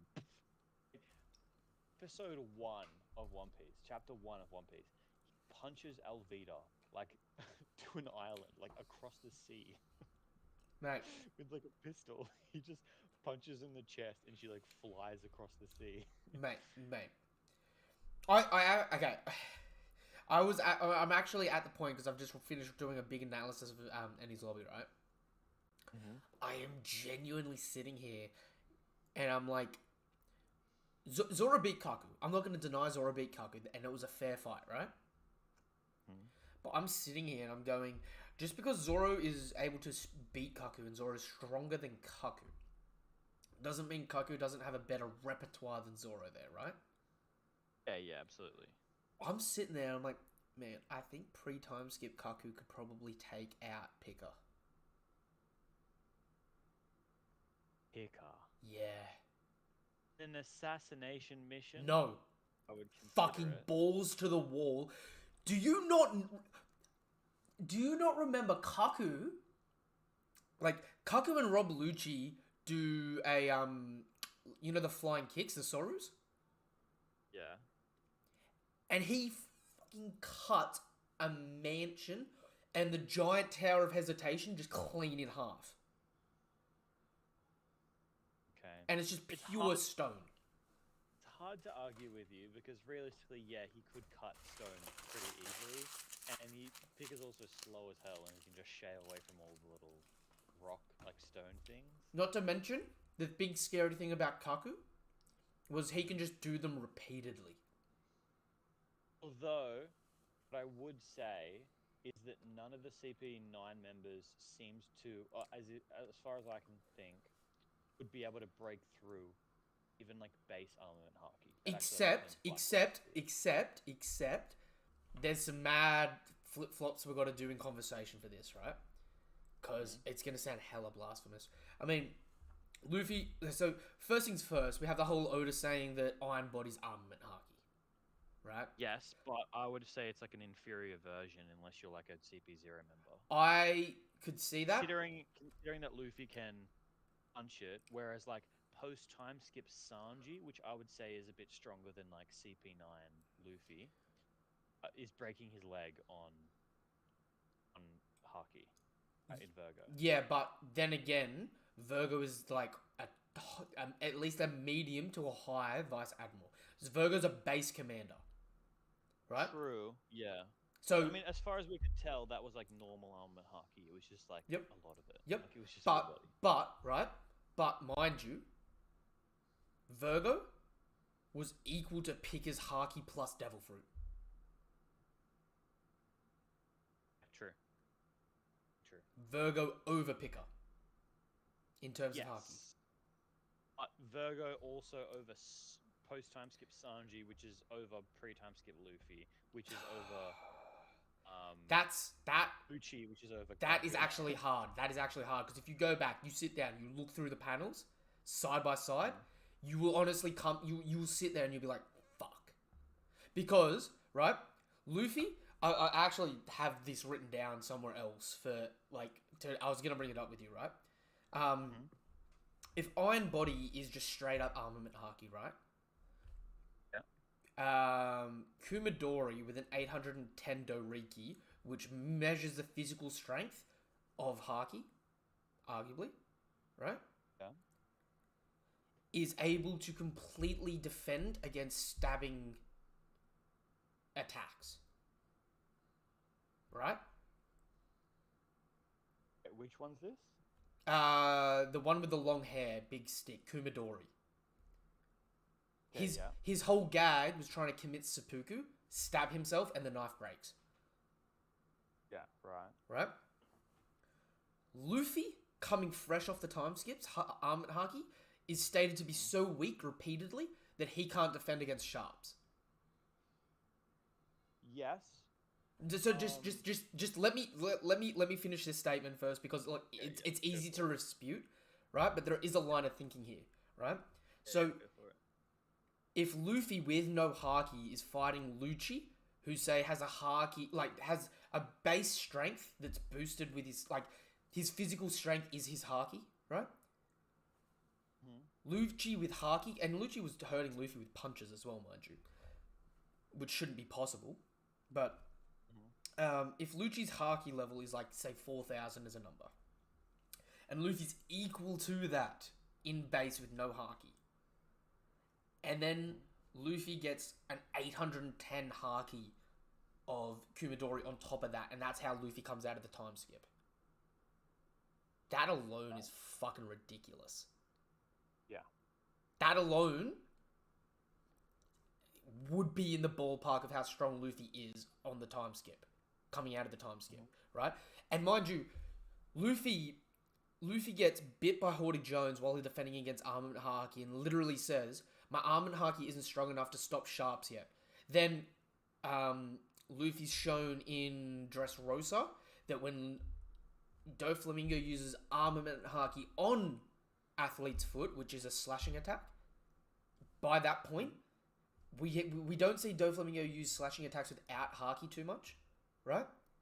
But in base Luffy, he's able to cut Luffy there. So like Luffy goes from I can't defend against sharps without Haki to I'm still getting damage with sharps with Haki to fighting Cracker, where Luffy literally gets stabbed 3 times in the side and he defends against it successfully. So it literally is a progression of I'm not strong enough, I'm getting stronger, I can only get damage now when they use Haki, to I don't take damage even when they use Haki from that specific attack. It's no different to when I'm defending. They have to have stronger Haki than me to hurt me anyway. You know what I mean? Uh-huh. That still falls in line, and that could still make complete and utter sense with the whole strength rating. Like, Sanji's base physical strength was breaking Blue Nose Iron Body. Right? Yeah. But we have people like Bellamy that use Armament Haki and stuff like that, and Luffy just one-shots him. We have people like Sai's brother, I can't remember his name off the top of my head. I'm thinking Blue, but I don't. That's not his name, right? Specifically stating that he uses his Armament Haki, right, to defend with his shield, and someone without Armament Haki breaks through it. Wait, so in the CP9 arc, Yep. when Sanji goes Diablo Jumbe, Yep. he does kick through Wolf Guy's Iron Body, yeah? Yeah. He And burns him. Wolf Guy's Doriki rating was only slightly lower than Kaku's, and I would even say that the Wolf Guy specifically said, like, I'm the only one who can move while I'm using Iron Body. It seemed like Iron Body was kind of his thing, whereas, even though, like, obviously Lucci's better at everything. Except Kaku had a higher rating of it than him. Finger pistols and slashes and stuff like that. But Kaku did have a higher rating of it than him. Of Iron Body? So, Do we know that? so because it's measured by the Doriki. It measures your physical capabilities. Yeah. But what I'm saying is that Kaku would have better finger pistols and slashes. But Because that was his fighting style. But- He would do the big slashes. what I'm saying is because Kaku's capable of Iron Body, and his Iron Body would only be like 20 better than Jabra's, but Jabra's got the skill to move while doing it. That's the difference. Well, what I'm saying is that Jabra could have better Iron Body, but Kaku has way better finger pistols and stuff, which still makes him higher. And even then, I could like first things first, right? We've like, Sanji was hurting Virgo post time skip, right? It's not that he was completely ineffectual. It's just Virgo did have stronger armament haki, right? Well, we've fallen into like the weirdest. I know. Mind you, Right now we're talking about Kaku versus Pika. How did we get there? mind you, even to this day, have we even seen Sanji use armament haki on his leg? No. Although it has been implied, yeah. Yeah. It's been stated, yeah. Yeah. But every time we see him clash people with armament haki, he's literally been like, my armament haki, like his armament haki's been too weak. Whereas now, because of the exoskeleton, it doesn't matter that he's too weak. But he does have it. Yeah, but it could be like the base minimum level, no different to, say, people like Bluno and that. Like, Jabra could have a better armament haki than Sanji, but Sanji's just naturally underneath the haki, so much physically stronger that he dominates. I can't say it's impossible, but I think he would have like just like base level armament haki. Because like what we'd see from like like the people in the Enraged Army and stuff like that. Because well, I mean, that's really all that people like Pika had, though. Yeah, no, yeah. But he could go full body with it. Yes, but my point basically is like if he can go full body, he doesn't even have to go into stone form. He can just kind of stand there and fight the dude. And so he can't break through the full body. Then my point is, right, someone like Kaku, I feel like Kaku being able to fly and being able to repeatedly send out massive projectile kicks would be able to drive Pika out of the stone into that haki form. In that haki form, I can definitely see an argument for who wins, right? But I think Kaku definitely forces him out of the stone aspect. Yeah, I could definitely see that. That's what I mean. Is like I can't really argue against you because I could definitely see him just cutting the problem is as well, and I'm not going to bother trying to go back. If you even go and look at Jinbei's fight against Who's Who, Soru goes through armament haki. Like the flying kicks go through Jinbei's armament haki. Yeah, but to be fair, I think that's like pretty unique to. Or is it part of the technique? No different to the finger pistol, because the finger pistol's been... Because, I mean, first things first, shave is stated to be a technique that uses a rough set speed. Right. So everyone that uses shave is moving the same sort of speed. So, like, Rob Lucci and the CP9 agents are moving as fast as the CP0 agents. Yeah. Right? It's a set ability that's a set speed. You know what I mean? So it's not like, my Duriki makes my shave 1,000 times faster. You know what I mean? Yeah. So the fact that, like, that is a set thing. The fact that a finger pistol seems to be a set thing and work a set way. It's more, with a finger pistol, it seems to be more, it's only deadly when it hits you in a deadly area, if that makes sense. Yeah. Like, Drake getting hit in the shoulder doesn't really matter too much, but if he gets hit in the throat, he's out. Yeah. You know what I'm saying? I get you. I think the difference... We have a lot of chat messages going on. Yes. I'll get to some of them in a sec. But, like, with that, though, Pika got one shot by Zoro. Yeah, but I mean, he just got cut in half. Yeah. You know what I mean? That's the thing, there's like post-time skip Zoro was like head and shoulders above pre-time skip, right? Yeah. But, like, I mean, that's a thing then, isn't it? Post-time skip Zoro's head and shoulders above, but could pre-time skip Zoro muscle it out and get a similar result? Against Pika? I personally think it's a hard matchup against Pika, and that's why I was saying, like, Kaku's a better example for me, because Kaku has a better arsenal for dealing with it. Yeah, I'd say Kaku's better, would fight Pika okay, you know Zoro's line song? Yeah. So you know how it's heavily implied that that's armament haki, and that's how he's able to cut Daz's bones. Yeah. Did you know Kaku outright blocks it? I don't think it has to be haki every time he uses it. See, I start to think it's just part of the technique. I'm not saying it's like the fucking haki's dripping off it, oozing off it, but like it seems to be like he only uses that technique against really hard people, and every time he's used it, he's cut Daz's bones, he's cut the metal of Kuma, right? He tried to cut through Kaku's iron body with it, but Kaku countered with his own kicking technique that did a slash. And then the only other time he's used it was to try and one-shot Apu. Yeah. You know what I mean? So it's like, I can see the argument going either way, but if you sit down and you like look at the scale and you look at the abilities side by side, it's like there doesn't seem to be much of a difference at all. Like, those CP9 members are probably closer to... Well, I would say, if I was to give Rob Lucci pre-time skip a bounty, I'd give him 400 mil. I would put him...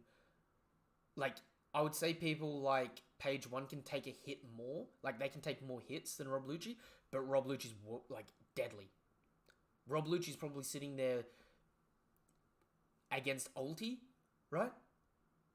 And it's hard because we, like, Black Maria and Sasaki, we've got no good gauge because, like, one got taken out by an Admiral level attack and one literally just got cracked. You know what I mean? I think you'd have to put him like significantly below Who's Who though. Who's Who did have like... Except for the fact that Who's Who literally says, I'm regarded as powerful as Rob Lucci. Yes, but to me that's like... So to me what Who's Who is basically is he's Rob Lucci if Rob Lucci didn't continue getting trained and had to train himself, right? But then again... He's still Rob Lucci in 2 years. Because like, when we met Rob Lucci back then... See, like, I could see it like that. I don't disagree. I could see it like that. Or I could see it as that's just how strong Rob Lucci was pre-time skip, arguably. Because the Beast Pirates, like, the Topiropa aren't impressive at all. For the most part. You know what I mean? Look, like, I agree with you that I think he'd be in the Tobiropo. Like... I don't know if he'd be contender for number 1, though. Well, I mean... I don't think he'd be, like, one of the main ones. I think he'd be one of the bottom ones. I mean, and you gotta also remember, like... 3 times, okay, mind you. Like, now he would be the top. Do you think Jinbei could straight up one-shot pre-time skip Luffy? Probably, yes. When you think about it, he's ace level, right? But like if 3 times skip Luffy fought Ace, he's ace level before Ace becomes a commander. Because of the whole ace level thing, it said Ace got multitudes stronger than Jinbei to the point that he eclipsed Jinbei. Sure. But I think that Ace that was fighting Jinbei could one-shot Luffy.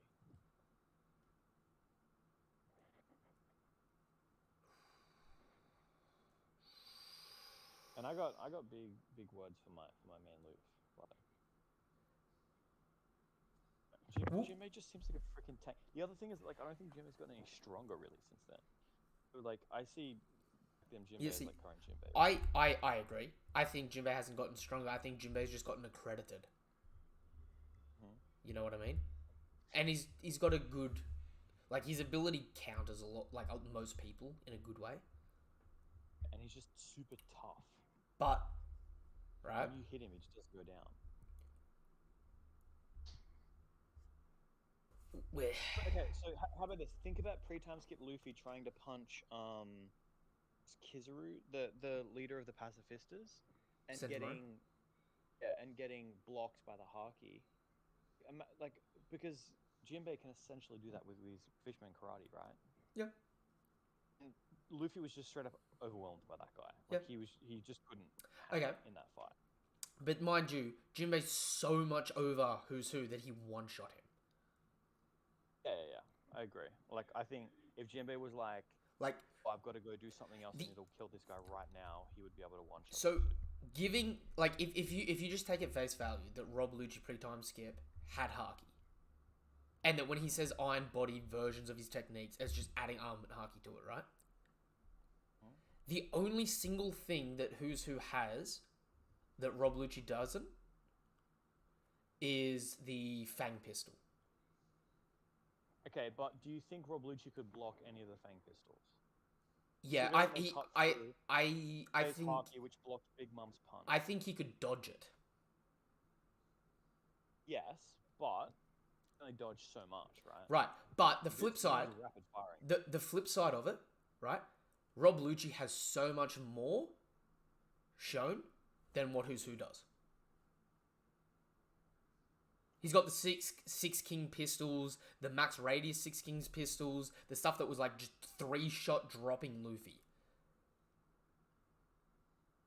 True, but at the same time, his most powerful ability is the Doriki cannon, which is pretty hard to hit, hard to land. Unlike Who's Who though, Rob Lucci's able to do the flying finger pistol, which is Rob Lucci's version of the Fang pistol, where he's able to flick his finger and it does a bullet size version of it. And they're about as powerful. Near the strength, right? No, they seemingly are around as powerful. Like they go through like multiple levels of buildings. But there's no way that he would have as strong as like. It's Do you think Rob Lucci's finger pistol could stab through Jinbei's Haki? no, but Who's Who Trying to- broke his fingers doing it. Yeah, but only after yes, but He didn't damage Jinbei once with it, and he broke his finger trying. I was more talking about the Fang pistol. The Fang pistol, it's hard, right? Because, like I said, it's one thing that Who's Who has over Rob Lucci. But Rob Lucci has something similar to it, just not as big. But Rob Lucci has a hell of a lot of other stuff that Who's Who just never showcased. Like, for starters, Who's Who never showcased any capability to use paper body. Yeah, but at the same time, he never got hit with abilities that could really be dodged with paper body, right? I He mean, got hit with throws and like no. like Jinbei throws one punch, it doesn't hit because he shaves, and Jinbei throws that last punch. That last punch, even if Jinbei was holding onto his tail, if he had paper body, he would have been able to dodge it. I don't think so, because Fishman Karate is like basically like a Rio punch. Yeah, and Not like paper body and around Rio. paper body completely, like, you paper away from it. Like, hang on 2 secs. Fukaru is the best example of paper body. He's literally able to just, like, completely morph around stuff. We've never seen anyone like. I'm like, I don't disagree. It's like some of it's a stretch, right? But like you have people like, and all of them were stated to be masters of all of them. Some of them obviously looked like they were better at certain things and that. But you have like Kumadori, who literally, are you in the what's it called? The no, the Discord. Yeah. Yep. In the One Piece. I'll put this in the general. Okay.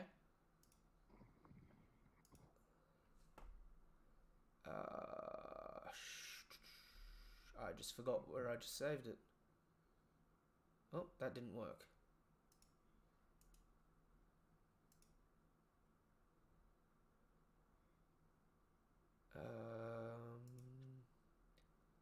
Let's go there.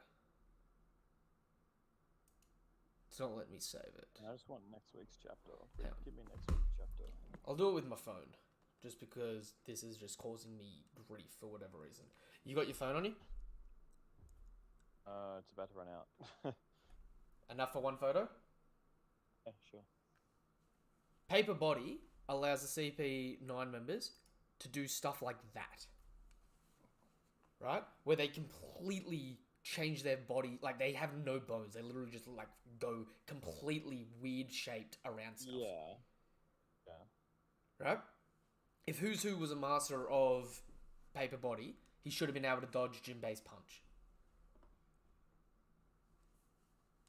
Just outright, it was something, and maybe he hasn't, and just got flustered. Here's the problem with that is that none of the CP0 members at Nagashima did that. True, but mind you, the only two that we've seen fight, right? One did a finger pistol and traded his life with a Rio bullet to the stomach, right? And the other one specifically got hit twice off guard, not knowing an attack was coming, by unblockable stuff, and then resigned himself to death. You know what I mean? Sure, but I mean, doesn't that just mean that like there's a good chance that you just wouldn't think of doing paper body, or that it would just sort of clip you? And I think you know it's. what I mean? Like, I think it's more. like maybe you need like to be in an open area. Like maybe having someone grab your tail means you can't paper body. I mean, it's possible. It's possible, and like I said, right? I'm not saying that Who's Who doesn't have it. I'm saying Who's Who, the list of things that Who's Who has, the only thing that we haven't seen Rob Lucci use out of all those abilities that Who's Who has is the Fang Pistol. Whereas on the flip side, we've got things like Paper Body, we've got things like Life Return, we've got things like the Flying Finger Pistol. So many more techniques Rob Lucci has over Who's Who. Right? And shown. But then again, you got to think, Who's Who has like many different types of those projectile attacks. Like he has the fangs, he has like things that are shooting from his claws. He has no, the sword. He only swings the sword and he fires off like 10 hockey stabs. He did that, but at the same point, all of these things, Jinbei has to dodge. Yeah, but Jinbei's not a dodger. Jinbei's a jabber. He just sits there. He eats it. That's what I mean. But he has to dodge them anyway. He tanks big mum punches, and he still has to dodge them. No, he didn't dodge them. Like, he tanked them. I can't see anyone in CP. Jinbei ate everything that Who's Who threw at him. He didn't dodge. They were cutting his arms. Yeah. That's what I mean. Is that like, so I don't think Lucci, for example, has as good armament haki or iron body, whatever, as Jinbei's haki. Yep. Mind you, that's completely possible. Yep. Right? But are you saying Who's Who had better armament than Jinbei? Because Who's Who's Soru cut clean through Jinbei, even though Jinbei was using haki. No, but I don't think Lucci's projectile attacks are as strong as Who's Who's, and obviously. You know, that's perfectly fine, because we can get hung up going in and around, like, without sitting down and, like, having that sort of stuff right in front of us, specific, like, I mean, you know, we're here for a chapter 1044 discussion, not for this. I wasn't prepared for this. You know what I mean? But, like, even that, right? It's like, you say that Jinbei's got stronger haki than Who's Who, right? But Who's Who's attacks are still going through Jinbei's haki. Whether or not you want to say that Who's got better haki than Rob Lucci, that's completely... And I'm talking pre-time skip Rob Lucci there for clarification. That's just... It doesn't matter. You know what I mean? But it's like... It is like... Is it a matter of... Oh, it's because of the haki, or is it because these techniques are a set sort of ability? You know what I mean? Yeah.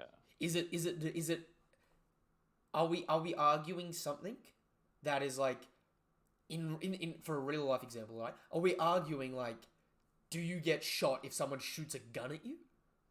Or are we arguing that I can beat someone with a gun by punching them in the back of the head? You know what I mean? It's like the bullet still is going to tear through you regardless. Like there's potential to break that down and look at that. You know what I mean?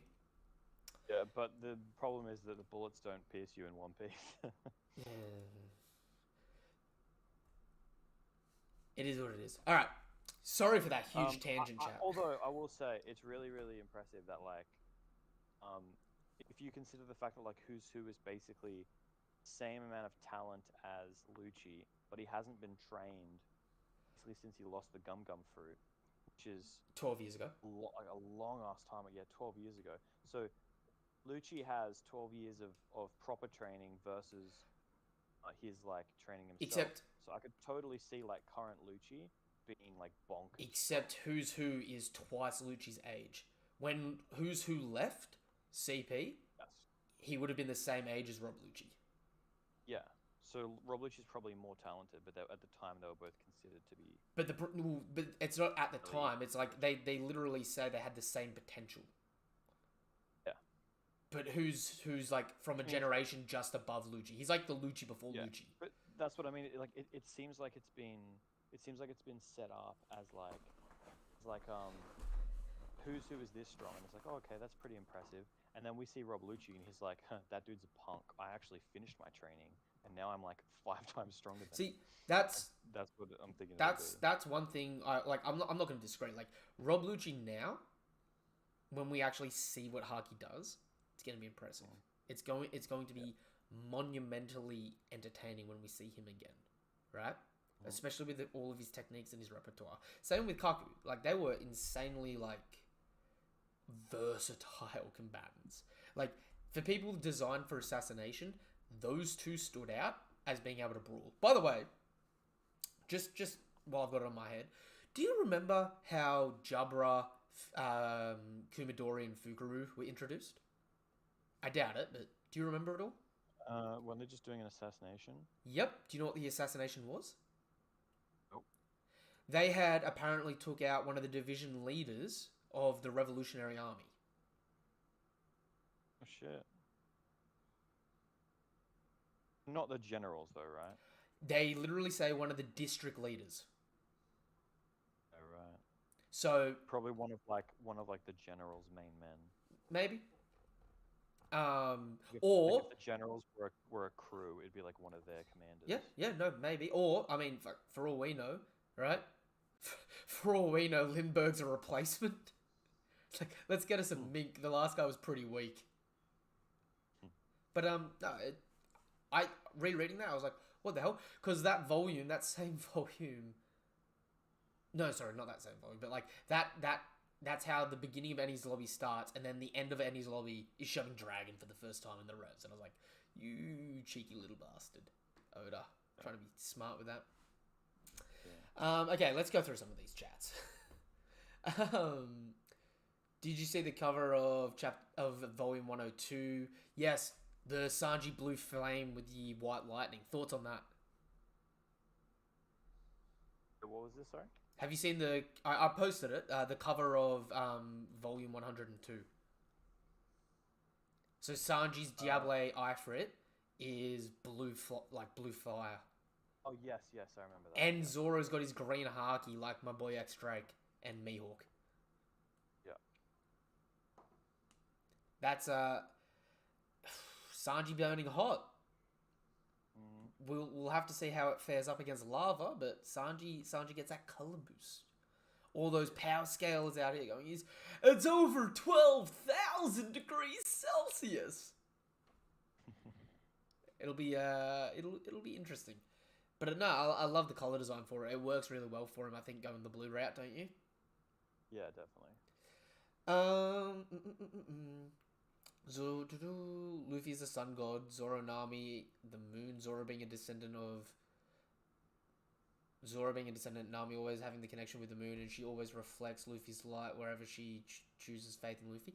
I mean, have you been seeing the stuff going around about,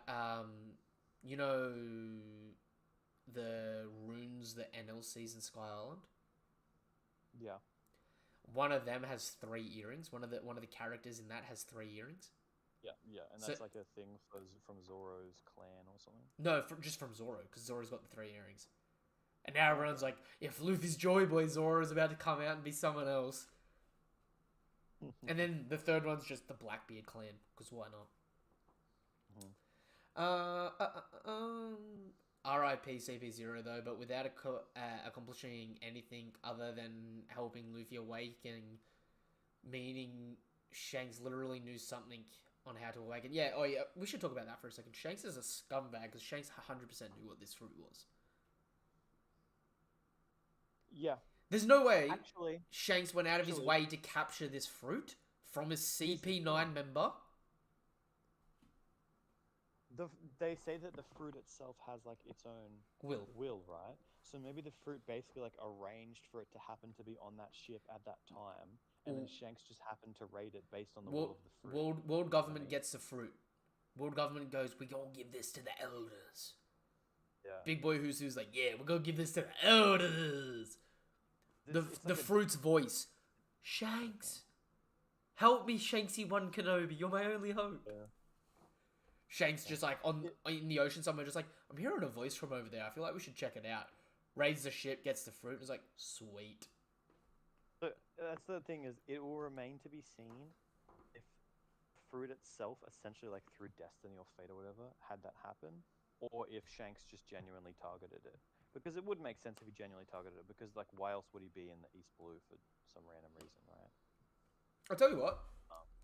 Yeah. One thing that we haven't seen from CP0, and one thing that I'm waiting for a return from post time skip, since we were talking about CP9 and that before. Do you know what I fucking am just fuming that we haven't seen? Life return and the manipulation that comes with it. Kumadori and the two Boa sisters. Do you know what all three of them have in common? Nope. All three of them are able to flex their hair to fight. Yeah, right. And make Reduce fists the vibe. and make fists out of their hair to strike Yeah. people as strong as their fist. Yeah. Yeah, man, they got their Medusa vibes. I'm waiting for that shit from Luffy. In some way, like could you? Do you think his hair is like fire? Yeah, Yeah, that's pretty cool. his hair is definitely set up to be like fire. It'd be a good meme if he put his hand up to the top of his head and then it caught on fire, and that's how he does red rocks from now on. Yo, sorry, just you know how we're going through the chapter, right? Mm-hmm. Yeah, this is funny as hell. I love how Sanji like wakes up from his coma, sensing like, what the hell is that? It's Luffy. Kid's like, what the shit, Laws? Laws just like gritting his teeth, bleeding a little bit, just like, oh, my booty cheeks can be sore tonight when Monkey D come a knocking. Here Goro's like, that's my Padawan. And I love Marco's just like, oh, I thought he was dead. Shit. Yeah, and then Nami's like, wait, he's still alive? Marco's literally just like, he's thinking to himself, it's like, do I need to work on my observation, Haki? Am I blind? Nami, by the way, is such a good character. Dude, I love Nami. I People sleep on Nami. until I reread One Piece, I didn't care for Nami all that much. Same. She I is- rewatched it by like watching all the Oh. dumb thing on Netflix, like while doing other stuff. Nami's so I was ride just or like- die. Just listening to it, I'm like, damn, they got like Nami and Dude. Luffy have a really good relationship. Like, Nami and Luffy have a good friendship. I'm not one Yeah. to say that they've got a romance, right? oh yeah, no, not relationship, yeah, friendship. But damn, if they aren't ride or die. Like, weirdly enough, I like the core 5 Straw Hats, hmm and all the Straw Hats have great friendship, but the core 5 Straw Hats have such a unique friendship with each other that it is like if one of them does something that's odd, hmm the rest of them are like, that is so out of character. I know that man in and out. You know what I mean? It's crazy. Pretty Ah. sad that like Brook just doesn't seem to fit. Hey, No, Brook does fit. they haven't done enough work on their like interactions. Yeah, Together, they haven't shown enough with him, which is why Whole Cake Island was so good. Seeing him Yeah. play off that. And then I loved at the beginning of Wano having him lunk around behind Robin and Usopp, and everyone's like, oh, they're haunted. I thought that was Yeah. hilarious. That's pretty funny. But But that's the thing is that like it seems to just be like, oh yeah, Brook's there, skeleton gags. but Um, Frankie's the same. that's true. Frankie's Although Frankie has the like him turning into funny robots and everyone Yeah. like doing the star eyes at him, which is kind of funny. yeah, but Brook's just a pervert. But what I will say, It's like 45-degree angle. what I will say about that though is Frankie's independent. Like, we don't talk enough. Like, Frankie's a goddamn beast, right? He had his own organization. Do you know, Frankie was a bounty hunter, man. We don't get enough bounty hunters. Yeah, true. You know what I mean? When he We actually, because when they got when Luffy got his first like bounty, and like Nami was like, "Oh no, we're gonna get hit by bounty hunters now," and then Luffy's like, "Oh, that's awesome," and that was like a whole thing. Frankie was the They last didn't bounty have hunter to much come problem. after him. Yeah, the only problems they ever have with bounty hunters is in anime filler. Yep. Just throw in a random bounty Do you know? hunter there. Do you know how upsetting that is? Like, if Greenville's introduced former bounty hunter Ronan Greenville, and he's like a wandering samurai that used to just cut down pirates for coin, Yeah. I will backflip. I cannot backflip people. I will learn to backflip just to be like, you know what I mean? I think there has to be. There has to be one top tier bounty hunter. But the problem is with that, why haven't they beaten someone? The problem is that it's like, the warlords got introduced, and now it's like, okay, well, if you want someone who just travels around the seas brutally murdering pirates as an enemy, you just make a warlord, right? Yeah. You just have the crew meet a warlord because you've got 7 of them. Yeah. So you're not really going to run out anytime soon. And so like every time there needed to be like an enemy to fight, a really strong enemy to fight, it's like, okay, yeah, you've run into a warlord now. Yeah, I love this comment. Chopper needs to learn life return. Could you imagine guard point Chopper with life return? That would be pretty sick. Because you know how he turns into the fluff ball? Yeah. He's perfectly defending. Nothing can hit him unless it's like an energy-based attack. And then the second you like finish your attack, a hand just comes out of hair and just stabs you with a finger pistol. Yeah, that'd be pretty nice. That'd be a cheeky little win. Would it not? Mm-hmm. I see more crazy than the Chopper stuff. Dude, okay. Chopper does not get enough love, and I'm so upset that the Rumble Balls didn't play more into the Beast Pirates. Like, I want him to have like an Omni Ball, and he takes it, and he can just like freely change between all of these forms and stuff. You know what I mean? Do you think Monster Point's Chopper's awakening or not? Nah.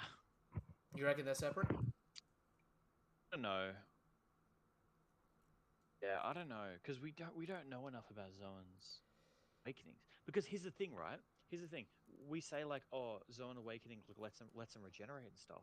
But like, Luffy's awakening is giving him basically what we're seeing as being paramecia. But he's a mythical. Right? Where he can turn other things to rubber. Yeah.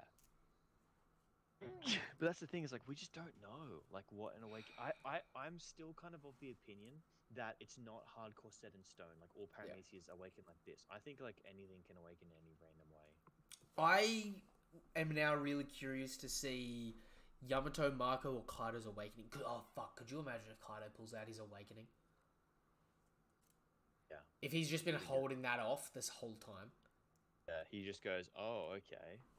I'm like a match for my awake. That would, to be honest, that would kind of hurt me for like Odin. Yeah. You know what I mean? Because right now it's like, damn, Odin might have been able to beat Kaido if there wasn't any interference. But if he has awakening in his belt, it's like, okay. The only reason Odin might have been able to beat Kaido because of rate the chapter. The chapter's an 11 out of 10. All right. The only reason Odin may have been able to beat Kaido is because it was back when Kaido was a young scrub. Right? Back before Kaido was a deadbeat dad, when he was just a deadbeat. Right? Yeah. Because, like, Odin got hit once, off guard, mind you, but got hit once by Kaido in base. Yeah. You know what I mean? Yeah, big time. Like, that's like, and you know, it is fair, but it's like, that's like on par with Luffy getting one shot by the Thunder Bug Warrior at the beginning of the arc. You know what I mean? It's like, yeah, you got hit and it sucks, you know. But, you're saying here going, oh, I could have got him. Like when Hyogoro was like, oh, if me and you Owen teamed up, we would have got him, wouldn't we? It's like, you would have got something. Him? Nah, but you would have got something. right? You would have gotten a big old lizard. Like, they would have been like freaking... They would have been Bilbo in Smaug's lair. You know what I mean? They would have been like, all I had to do was get the Arkenstone and I was set. What is this thing? I did not sign up for this. What is this bullshit? You know what I mean? Yeah, definitely. Like, I love Odin, right? But like, Odin went from having Rio to learning advanced Conqueror's Haki with his time with Roger and Whitebeard, and that was his big thing. And it's impressive because it's like we don't talk about it enough, but it's like swordsmen are just unfair. Swordsmen win. If they can cut you, they win. Kaido's the one exception. Everyone's cut Kaido. And it's meant nothing. True. I think just like big people. It's like, yeah, sure, you cut me, but what'd you cut through though? I still love it. Like, as I'm going through doing the tally of how many strikes everyone, it took to beat everyone, right? Kaku stands out as the breadwinner so far, surviving one slash before getting one shot by Zoro. Other than that, everything's been a clash. You know, an equal exchange. You know, both of them, attack blocking each other, right? He gets hit once in the side trying to dodge one of Zoro's attacks, and he's like, ooh, I didn't realize that was a projectile sword slash while you were spinning that. Ooh. Next thing, Zoro's like, I saw weakness. You're mine. Slices the boy down. Swordsmen, as soon as they cut you, you're done. You know what I mean? Yeah. That's why, dude, that's why Roger could still be in, like, the top one. You know what I mean? That's why it's like... That's why I have to put Mihawk under people like Kaido and that. Because if Mihawk can properly cut Kaido, it's like, dude. If he can cut through a borrow breath like it's nothing, and still cut you... Like, we saw Kinemon cut through a borrow breath and cut Kaido, right? Yeah. Could you imagine the world's best swordsman cutting through a borrow breath while having the intent to cut you as well? I mean, that's the thing, right? Like, seemingly, right? Like, Mihawk versus Kaido could potentially go like, Azoro versus King Wen. Do you know how wrong it is to say that out loud? No, it's so brutal. Do you know how much the world wants to say no to that? King was like completely overwhelming him in terms of like strength and stuff, and he was like dashing towards him and like smashing him through walls and stuff like that. And like Zoro was like blocking and still getting like flung away. Yeah. Like he was obviously overwhelmed physically, but then he just cuts hard. Gets up. One attack, two attack, three attack, slash. Like, I'm not as strong as you, but I cut good though. Yeah. So, dude, no, but that is all that Zoro is. Yeah, I cut good. That's why like that's why he needed scale ups. Alright, we're gonna get to the chat here. Alright, how come the Gorosei did not want Luffy's fruit pre-time skip? It literally does not make any sense. I think the logic they're going for isn't that they didn't want the fruit, it's they didn't want people to know they wanted the fruit. That's why Luffy beats... Like, the first time Luffy got a bounty, it didn't even reach the Gorosei's ears. When Luffy beat Crocodile, they found out what his fruit was and that, and it's like, oh, we've got to suppress it. Give Smoker the credit. And that's that whole thing with Doflamingo, in Doflamingo's flashback, where he was like, ooh, Straw Hat Luffy jumped 100 mil. He's the guy that beat Crocodile, I'm sure of it. You know what I mean? I mean, the thing is that, like, just like a few chapters ago, we had the Gorosei being like, what? It's that fruit. That fruit hasn't awakened in blah, blah, blah, blah ages. Just because someone has the fruit doesn't mean they expect it to awaken either. It might even just be that, like, they didn't realize that that's that, because it literally hasn't awakened for 800 years. So it's like, I don't know. Yeah, I don't know what it could be. Which implies to me that the Gorosei aren't from the Void Century. So they don't have the immortality surgery. So they're just old dudes that have been old perpetually forever. Yeah, straight up, yeah. Nope. Alright, what else we got here? I think it's because... It's funny because it's like were they celestial dragons? Is that what happened? Yeah, they're It's celestial just like dragons. the only 5 celestial dragons that are half decent. The only 5 celestial dragons that want to do a 9 to 5. Yeah, literally, because they definitely don't fit the look and attitude of celestial dragons. Hmm. It's kind of funny, yeah. Although, one thing we don't ever consider, right? If they died, who would take over them? Just no one. Well, Like who's next in line to be a Gorosei? I've never considered this, but just thinking about this out loud, right? You got the Willow D characters, and we only know so many D characters. Chat, help me out for a second. How many different D families are there? There's the Monkey D, Porcus D. I thought there was something like 11 or something like that. Some crazy annoying number. That might be how many Oh, there's Monkey D, Ace? Porcus D, Gold Four. D. There's Four. Marshall D, Jaguar D. Marshall D, Jaguar D, Trafalgar D. And I think that might be it. Yeah. Blackbeard. Oh, Roxby. Oh, you Rox said D. I Anderson. already said Blackbeard, but Rox D, so 7, right?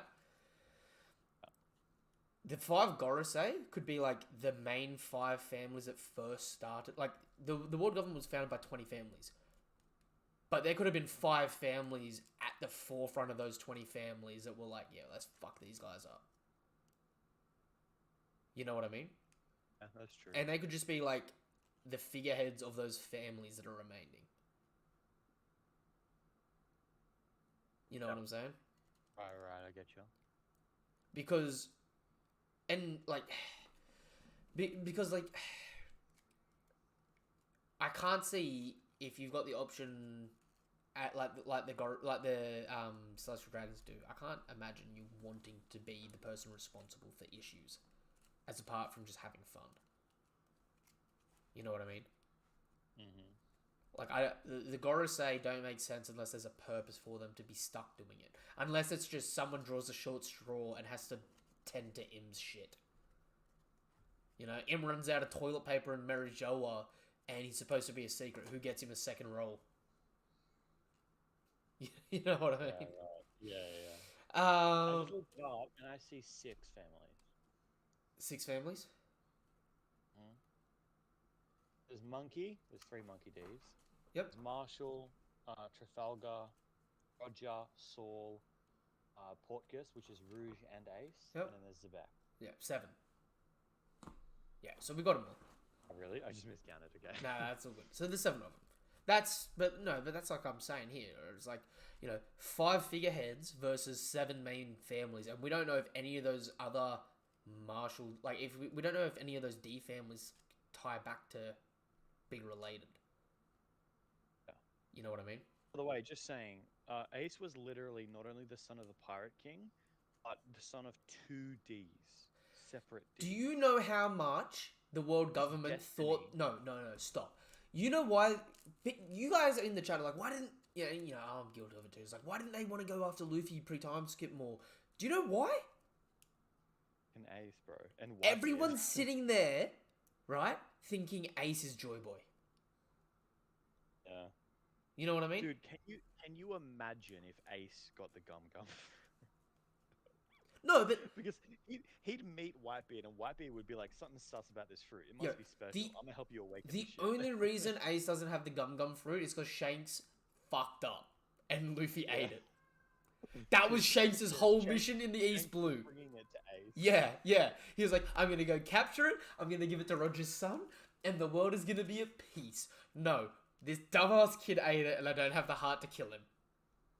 And then you know what'd be funny as well? If he was like, yeah, then after I left, I went and found Dragon and sent him to the island telling him that his son was there, and he ended up coming back with fucking Sabo instead of you. Yeah. It's like, Because do I think Shanks knew about the true power of the Gum Gum fruit? At this point, I have to say yes, because what did Roger tell him to make Shanks cry? It was probably Roger telling Shanks about the Void history, and that Roger was like, there's no cure for me, I'm gonna die. This isn't my time. yeah. And so, like, I feel like it would have started off like Shanks knows not all of it, but Shanks knows enough about it because Roger would have been manipulating him to set events up. Because Roger, before Roger dies, Roger specifically says, Well, obviously it's going to be my son. Mhm. So Roger thought his kid was going to be Joy Boy, didn't he? Yeah, well, I mean, here's the thing though. It's possible that Roger had the Gungam fruit, never awakened it. We don't know. We don't know Roger. No, but The thing is, Buddha has been very specific in never mentioning whether or not Roger had a fruit. Yeah. We're showing him with one, but never confirming that he didn't have one. Surely, in all those like SPSs he's done, he has had thousands of letters of people asking. Yeah. And he's never answered any of them. Yep. And then on top of that, the Gum Gum fruit specifically, the only time that we know that it was around was after Roger's execution, when it got stolen by Shanks, right? So we don't know of anyone having it before that. We weren't told that it was in storage for 20 years and then it got out. You know what I mean? It's like, could you like very specifically have had the option left open that he could have had it. this right here makes me love Marineford more. Do you know why? Roger goes on the adventure, finds out everything there is to know. And he's like, my boy's gonna be the guy to save the world. He's gonna bring all that freedom. Right? Sets his prodigy up. Shanks sets his prodigy up to be like, yo, go to the east. I've heard whispers of a faceless mass in the east. Yeah, that's right. That's a Lord of the Rings reference there for you. Sends Shanks to go hunt down the Gum Gum fruit and give that shit to his kid. Right? Tells Roger the Void Sentry and what the meaning of D is. Well, tells Roger about the meaning of the D, right? When they have their final meeting. And opts out. Right? Ace starts making a name for himself. Oh, sorry. Luffy eats the Gum Gum fruit. Garp immediately is like, oh, fuck. No, they're going to kill him if they find out. Alright, let's just drag him away until he decides to become a Marine, and then I'll let everyone know that he's alive. You know what I mean? Right? Yeah. Ace sets sail, Luffy's still a no-name, right? Ace is blowing up the world, everyone's like, Porkus D, he's a D? What? Figure out he's the son of Ace. Whitebeard takes him in, and Whitebeard's like, oh, this is what Roger was talking about with the whole D and the fate stuff. This kid's gonna be like the world hero. Oh, I better groom him to, save the world under, like, my watchful eye. Gets to Marineford, starts a war with the world over it. He didn't even do that shit for Odin. Mm-hmm. Right? Starts a war with everyone. He's coming in and he's like, yo, this is where I gotta die. I gotta save Ace. Only for in the last few minutes of his life to be like, oh, it was Luffy, not Ace. Fuck! Says the speech about the One Piece. Offs himself. The world government's like, we definitely defeated the biggest problem that we're ever gonna have, right? We defeated the son of Roger, who was the prodigy of Whitebeard, who had a Logia, who was the son of 2 Ds. Meanwhile, his little brother's just there, just like, bitch, I'm gonna fuck everyone up and everything up. It's actually super cool that, like, have that character, like, because the thing is Ace also always had more talent than Luffy as well, right? Like, Luffy's like, I've never beaten him. Yeah. Like, obviously he's older, but still, he's like, I've never beaten him ever. Yeah. Yeah.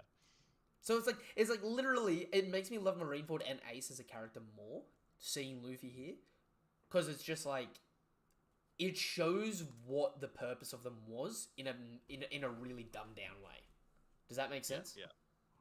Yeah, definitely. Like, it is what it is. Okay. What if the Gorosei knew that Shanks renamed the fruit and goes to the Gorosei talking about the certain pirate, which is if the certain pirate that Shanks is talking about is Luffy, and that's why the Gorosei are even thinking about this shit now, Shanks is a snitch. And what do we do with snitches, kids? Over their pretty little face scars, and we give them stitches. Alright. It's not bad writing for me, at least. Yeah, no, I thankfully, I haven't seen anyone say that this is bad writing. And low-key, a month ago, if you had told me Luffy had a at Mythical Zone, I would have been like, yo, that's shit. Is he gonna stop saying gum gum this and gum gum that now? The explanation we got, I'm like, yo, Oda, you hit the nail on the head, man. You get away with it, you cheeky little butthole. It was a risk. Not gonna lie, it was a big risk. Mm-hmm. Yo, Hey. I'm gonna have to hit up everyone that I know that's ever watched One Piece, and I'll be like, you had your chance. I've been warning you for years to catch up now or never. Everything now. No, it's not. I'm not gonna spoil shit. The world will. You think you can hide Gear 5? True. You think you can be a fan of One Piece, a chapter drops about Gear 5, and it doesn't show up in your feed at some point? In fact, the reason that I started reading it instead of just watching anime was because you spoiled Gear 4 for me, and I was sick of you spoiling everything. And I was like, well, I guess I'm gonna have to read it. Hey, the only way to avoid it is to be part of it. You know what I mean? Like, do you know how bad it sucks for me having to go isolation from social media when scan little notes start dropping? Because if I'm dumb, I'll see that shit and I'll be reading before I realize what it is. I'll be thinking it's a fanfic, and I'll be like, no, oh, right in the spoilers. You know what I mean? Big time. What do you think about Luffy's eyes? Yo, I love the freaking Toon Force. I thought it was so beautifully dumb. Although, ooh, have you noticed that Luffy's got the sort of shawl energy around him still? Yeah, like the Wisdom God thingy. Yeah. Yeah. It is interesting. I wonder if there's any significance to it. What if that becomes a flame cloud and he can fly? Ooh.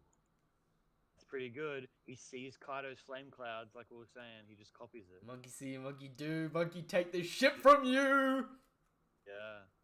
Can you imagine if Momo still can't stop Onigashima, he just flies down and goes, "I'll do it." Momo's just useless. The whole time. disrespect. He never I love grows it. up. Yeah. Yo, do you think there's any hope, especially now that Momo's an adult? Do you think there's any hope for his fruit not being a failure, and him having abilities of Kaido, other than just him manipulating what Kaido's Momo can make flame clouds for himself to run on, but he hasn't been able to mass produce them to move stuff like Kaido. He's just using Kaido's flame clouds, right? Yeah. Just grabbing them and pulling. Yo, nah. We need to kill this man, Vegapunk. We need to kill Vegapunk. No, you're not listening to me. Vegapunk found out that his failed mythical zone wasn't a failure, right? Yeah. And now Luffy has awakened a mythical zone. Yep. And they have the ability to clone people. Yeah. Right. Kill Vegapunk now. Because if I was Akainu and I'm getting my weekly report of shit that's gone wrong this week, I'd be like, nah, I ain't fighting Bugs Bunny. I ain't doing it. We'll clone one. I'll reprogram it. Alright, I'll make him a good little marine. He'll fight for freedom of the people, not himself. And I'll set him loose on the dude. Because, I love One Piece, but do you know how annoying it is that there's so much good shit in it? That it's if I had the Celestial Dragons money and a good month, I could turn myself into a monster. The thing with One Piece is you can't explain it to someone without seeming insane. Dude, I remember trying to sell it with any amount of detail. I remember trying to sell One Piece to someone recently by talking about something that's up to date, because it would have been so far away that it wouldn't have spoiled anything and they would have forgotten about it by the time they got up to me. I was like, dude, Triceratops that can fly from its neck frill. And they looked at me like I was on some of the worst kind of drugs imaginable. And I'm like, but, Jurassic Park Samurai. It just like it comes off like you're like trying to explain like the 40K universe. You know what I mean? It's just like such a massive. It's like, oh yeah, so like the world government is like there, but then there's also there's Joy Boy, and then there's the D clan, but we don't really know about that yet. But then there's there's hints that they're gonna take down the gods. Oh, and also there's devil fruits that turn you into a Dude, god. Okay. 3 types of devil fruit. I love re-looking at One Piece now as a complete story. I know it's not complete yet, but like I feel like we're before the last major stretch of the story, right? Like when this arc ends, we're hitting the last 100-meter sprint. You know what I'm saying? Yeah. If you look at this story and you zoom out, I love looking at it now because shit that took freaking 10 years or 15 years to set up, you look at a volume thing and you go, oh, if I just follow the typical hero's journey, it makes sense that this happens here. Yeah. You know what I mean? Like, the poneglyphs, the Marine Navy, not the first one, the Marine Navy headquarters was shown early, but the poneglyphs, the Gorosei, Sengoku, all were introduced at the around chapter 200 at the 20% mark of the story. And then so like you have East Blues, the 100 chapters are set up. You have Crocodile setting up like the tone for what the story's gonna be. You know, revolution, Marines, pirates. Simple. You know what I mean? Then you introduce the mystery of the poneglyphs, the broader aspect of the world government and all that sort of stuff. You hammer down the ideology that like the story's going to be about D fighting gods. And then you come back, and then in Annie's lobby, even if we argue to death about the whole Iron Body being retconned, the fact that in that same arc they start using the word Haki for the first time at the end of it with Shanks and Whitebeard, right? And you have the whole plot line of at 20% of the story you start setting up. Well, actually, at 10% of the story you start setting up Blackbeard and that. Yeah, it's like, dude, you step back and you're like, this isn't very obvious story where it's going. But when you're living it week to week, year to year, you're like, what's gonna happen next? Adventure, wee. Yeah, it's like constantly what's gonna happen next. if you look at it, it's like, oh, okay. But that's the thing, you can't predict it, but then when you look back on it, you're like, oh yeah, of course. Yeah, 100%. I just love that I enjoy Looney Tunes Luffy here. Gear 5 makes me happy. Because I ain't gonna lie, when Gear 4 first dropped, I was like, oh, I was hung up on like, it. That's the thing, like, not gonna lie, like, if someone didn't like this, that's a major blow to your enjoyment of the story. Oh, dude, if you didn't like Gear 5, and this will be the last big power-up, I reckon, for Luffy. They literally say, this is my peak. Yeah. It literally says, this is my peak. Only, like, power increases from here on are Haki. Yeah. Or if, like, D or the Straw Hat somehow makes them strong. The voice of all things. Yeah. And level thing. Like, level thing. Yeah. I love the Looney Tunes flipping though. But that's the thing. That's actually one thing that I was looking at this chapter because I was like, he's got fire on his head.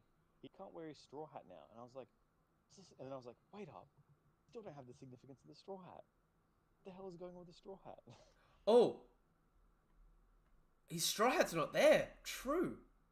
Kind of on his back. I think I was looking and I kind of saw it hanging on his back. Like, you know how sometimes he just like has it hanging around his neck?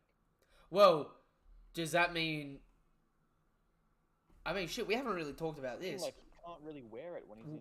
I mean, I guess, does he wear it when he's in Gear 4? He doesn't. Yeah, no, he does. It's on his back, though, like this. But, Yeah, right. Yeah. I mean, shit. Is he just going to give the hat back after this arc? I don't know. I think there has to be something with it, right? Like, normally I'd say there isn't, but because we saw the big one that M was looking at, it's like, there has to be something now.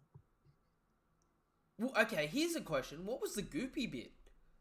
You know how it looked like the hat or his head was melting? I think that was just his hair turning into the fire now. And it was just like trying not to be too obvious, I guess. Okay. So if it just looked like flame, like obviously like flame, it's like, oh yeah, sun god, Yeah. because they literally said Nika under it. Yeah. Yo, this is crazy. I love. He pulls the retinas off Kaido, yanking that man through the roof. Yeah. As he's spinning him around too, his eyes are like taking snapshots, Dude, I, taking after images. I love that. He just, and the worst part is Kaido. Up until the reason this works so well is because Kaido has been so godly and so unbelievably dominant in every fucking panel up until now. Yeah, and now it's just like when you pick up a cat and they try to grab onto the ground with their claws. I've just spent the last 2 years watching a saber-toothed tiger documentary, turned around, picked up my kitty, and it's gone cross-eyed. You know what I mean? It's just like, but I love it. I do love it. Okay, let's walk through this last bit again, okay? And we'll wrap the stream up because we've been going for almost 3 hours. So obviously we talked about the Conqueror's Haki bit. Luffy's hand comes down, and it is he's able to freely expand any part of his body.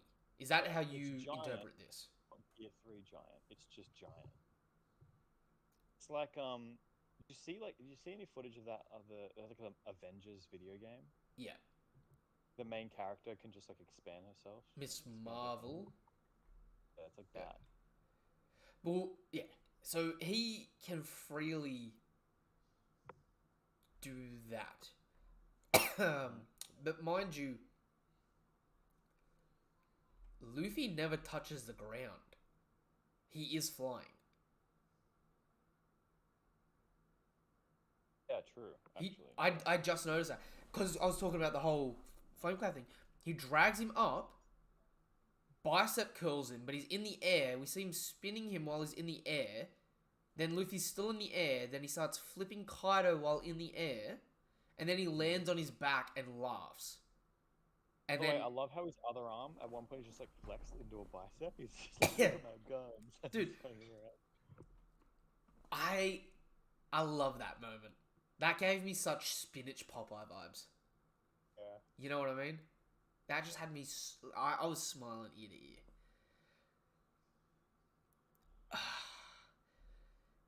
to ear. I love at the bottom of that page though, right? Bottom right. You look at him and he is fully Gear 4. And I love how the fact that... Do you know what the funniest thing about this is going to be? Outside of the hair changing colour... okay. His hair only changed colour because Oda was sick of colouring it in. Same reason Goku in Super Saiyan has blonde hair. Oda's sick of colouring. Yeah. Dude, I love this one because... This is how everyone else sees Gear 4, because people can't see Haki. So he's just a big, aggro, fleshy hunk. So I love how we actually finally get to see that now, you know what I mean? Yeah, yeah. I also love the fact that Kaido gets a massive egg on his head and starts seeing stars. Yeah. And he's got, like, the tongue out, like, he's wasted. Literally like a Looney Tunes episode. It's hilarious. It's like Tom and Jerry if someone just came up and just started belting Jerry up. Yeah. Just bashing the cat. Dude, I'm so glad I started enjoying One Piece more for comedy in the last couple of years. Because, like, I always found things funny, but I never read or watched parts of it for the laughs. Yeah, yeah, yeah. In the last couple of years, I remember going back and just watching, like, collages of funniest moments. Yep. And just being I've like... seen those, like, YouTube videos of just, like, stupid funny stuff. And just going back and being like, yeah, I remember this. This is funny. I love this. I love this. I love this. There's one where, like, Luffy, like, accidentally, like, whacks Zoro Off the ship? as he's, like, laying down. Yeah.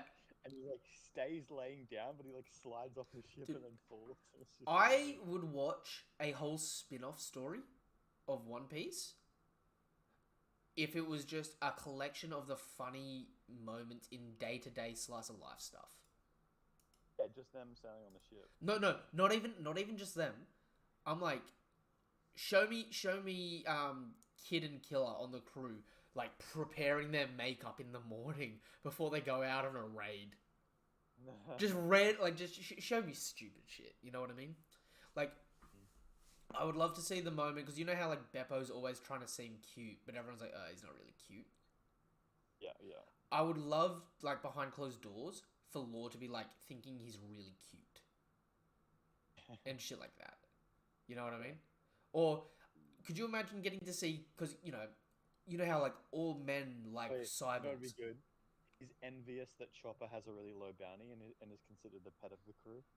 Like, I wish I had that. Like, everyone thinks Chopper's cute, but not me. Yeah. Dude, imagine seeing, like, an alternate world or something where Kaido and Luffy weren't fighting, and Kaido gets to see Frankie, and Kaido gets the star eyes because he's like, oh my god, it's a cool robot. I want it. I want a mecha dinosaur. And Queen's just like, hey, you got me. And he's like, shut up. I want a cool one, not a Brachiosaurus. Who wants a robotic Brachiosaurus? Ugh. Yo. But this is Gear 5. And what do you think is the deal with Luffy laughing? Honestly, I just think it's a part of the fruit, I guess. You think The it's... whole freedom and just positivity and joy. Because the thing is that like Luffy's already all about freedom, and he already laughs at a lot of stuff. Yeah. Even mid-fight, sometimes he'll crack up laughing. Just not as often, of course. But like, so I honestly just think it's like this is just like a far more extreme version of Luffy's kind of current personality, if anything. Which is why I think he is like such a unique person. He's the first one to awaken in 800 years. You kind of have to have that sort of freedom, happy-go-lucky mentality to even awaken it. Okay. Getting into ruthless speculation here. Would it be a good thing or a bad thing for the world of One Piece if Law used the Ageless Surgery on Luffy now? Or uses the... Via what? The Immortality Surgery, the Ageless Surgery. Yeah? On Luffy. I don't know if it has to happen, to be honest with you. Because if it's not going to happen on Luffy, Chekhov's gun has to happen to someone.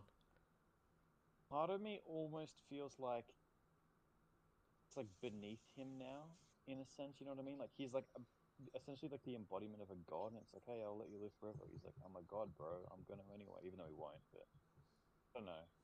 I mean, it's kind of like Ooh. Beyond that. He's like, no, I'm just gonna be free. I don't know. Is, you know what I mean? okay, first things first, Luffy's recovery throughout the whole story is kind of explained away being a mythical zone, right?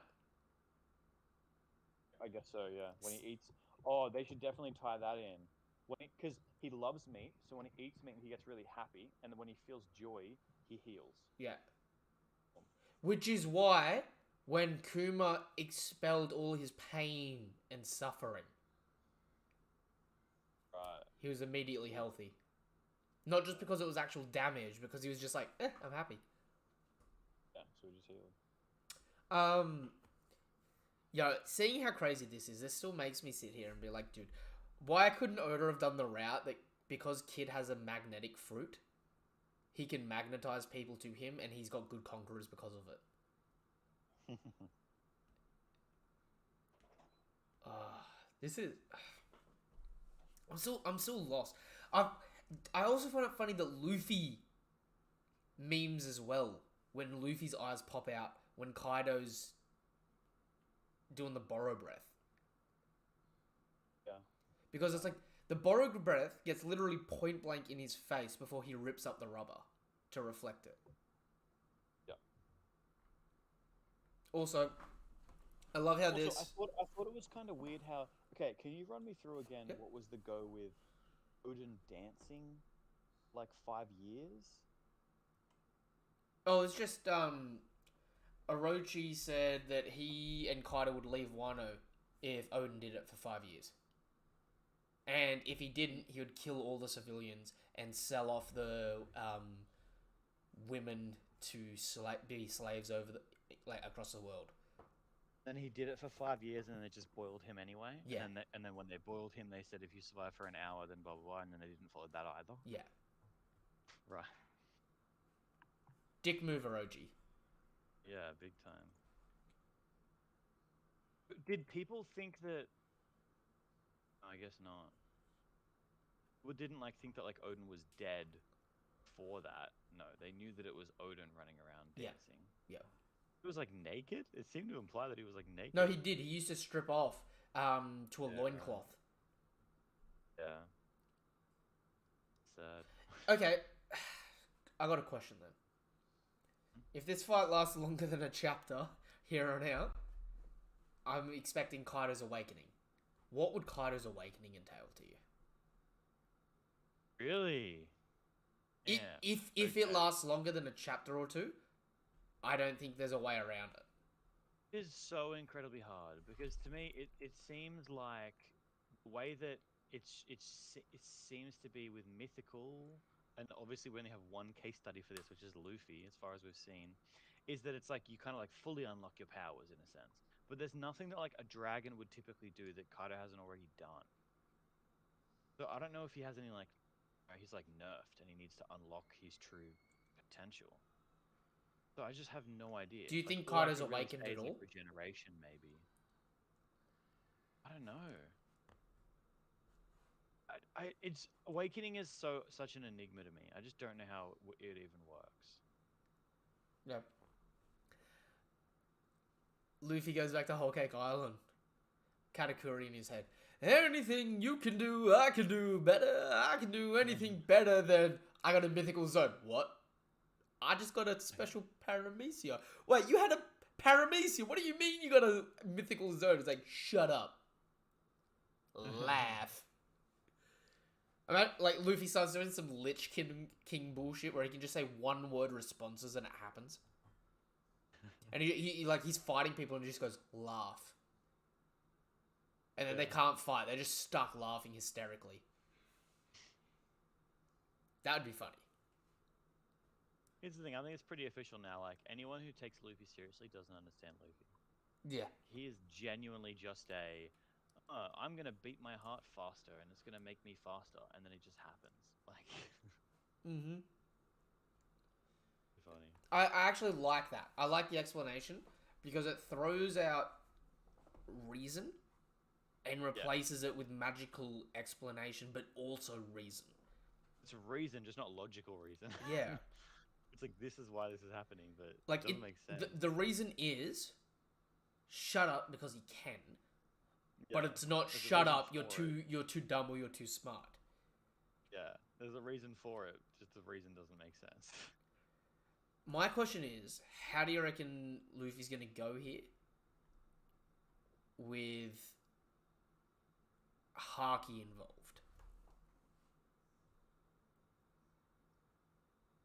How will Haki play into this? Okay, well here's the thing. Okay, we've been saying that he hasn't shown Haki, but he has shown Conquerors, and he's shown an insane amount of it. Yes. So I don't know why it would be any different. I think if anything, his Haki will be better. I don't think he'll have any new abilities, but I think it'll be better. Oh, dude, can you imagine how Future Sight would come into him goofing around and laughing and stupid crap in the fight? He's I knew you were gonna do that. Ha ha ha. He's setting up stupid traps. Oh my god. He's falling into. Luffy. Oh, I just realized it. Do you know what Luffy can do? Yeah. He literally can do Raizo's scroll jutsu by ripping up the floor, turning it into rubber, wrapping it around Kaido, and anytime Kaido does an attack, it just rebounds on him. Yeah, true. That's so scummy. Yo, I need... Fuck. Okay, Daniel, my dude, put it out there. Chat, put it out there. Put it out there to the gods over at Bandai.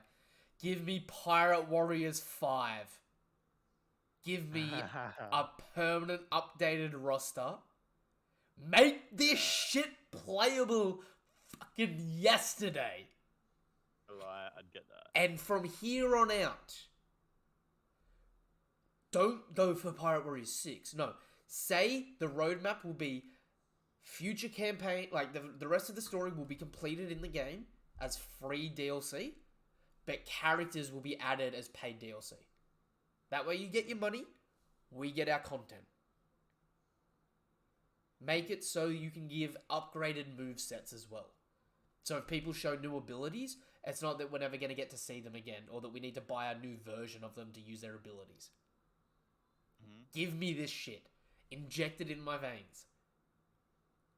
Because not only have we not really gotten to play a game with advanced armament, we haven't really had a game where we've had good future sight mechanics, or really any future sight mechanics. Yeah, I mean, how do you program that? Dude. I mean, I think Dragon Ball Xenoverse nailed it, didn't they? Didn't play it. In Dragon Ball Xenoverse, certain characters just have an automatic dodge function. Right. Okay. So, like, Ultra Instinct just can't be touched if you're not moving the controller, you're invulnerable. Yeah. Right. So you could just do that where you just weave. You know what I mean? Yeah. It's true. Yo, but this is... I mean, we haven't even taken into consideration the fact that Kaido was waiting for Joy Boy. Kaido might just stop.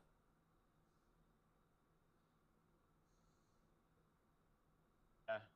Like, It is actually full blown a possibility. However, I think right now it's kind of like the honor code of we have to keep fighting. yeah, no, they're gonna It's keep... possible that it's like I want to test myself against Joy Boy, and then if you win, I'll join you or something. Yeah. Like Like...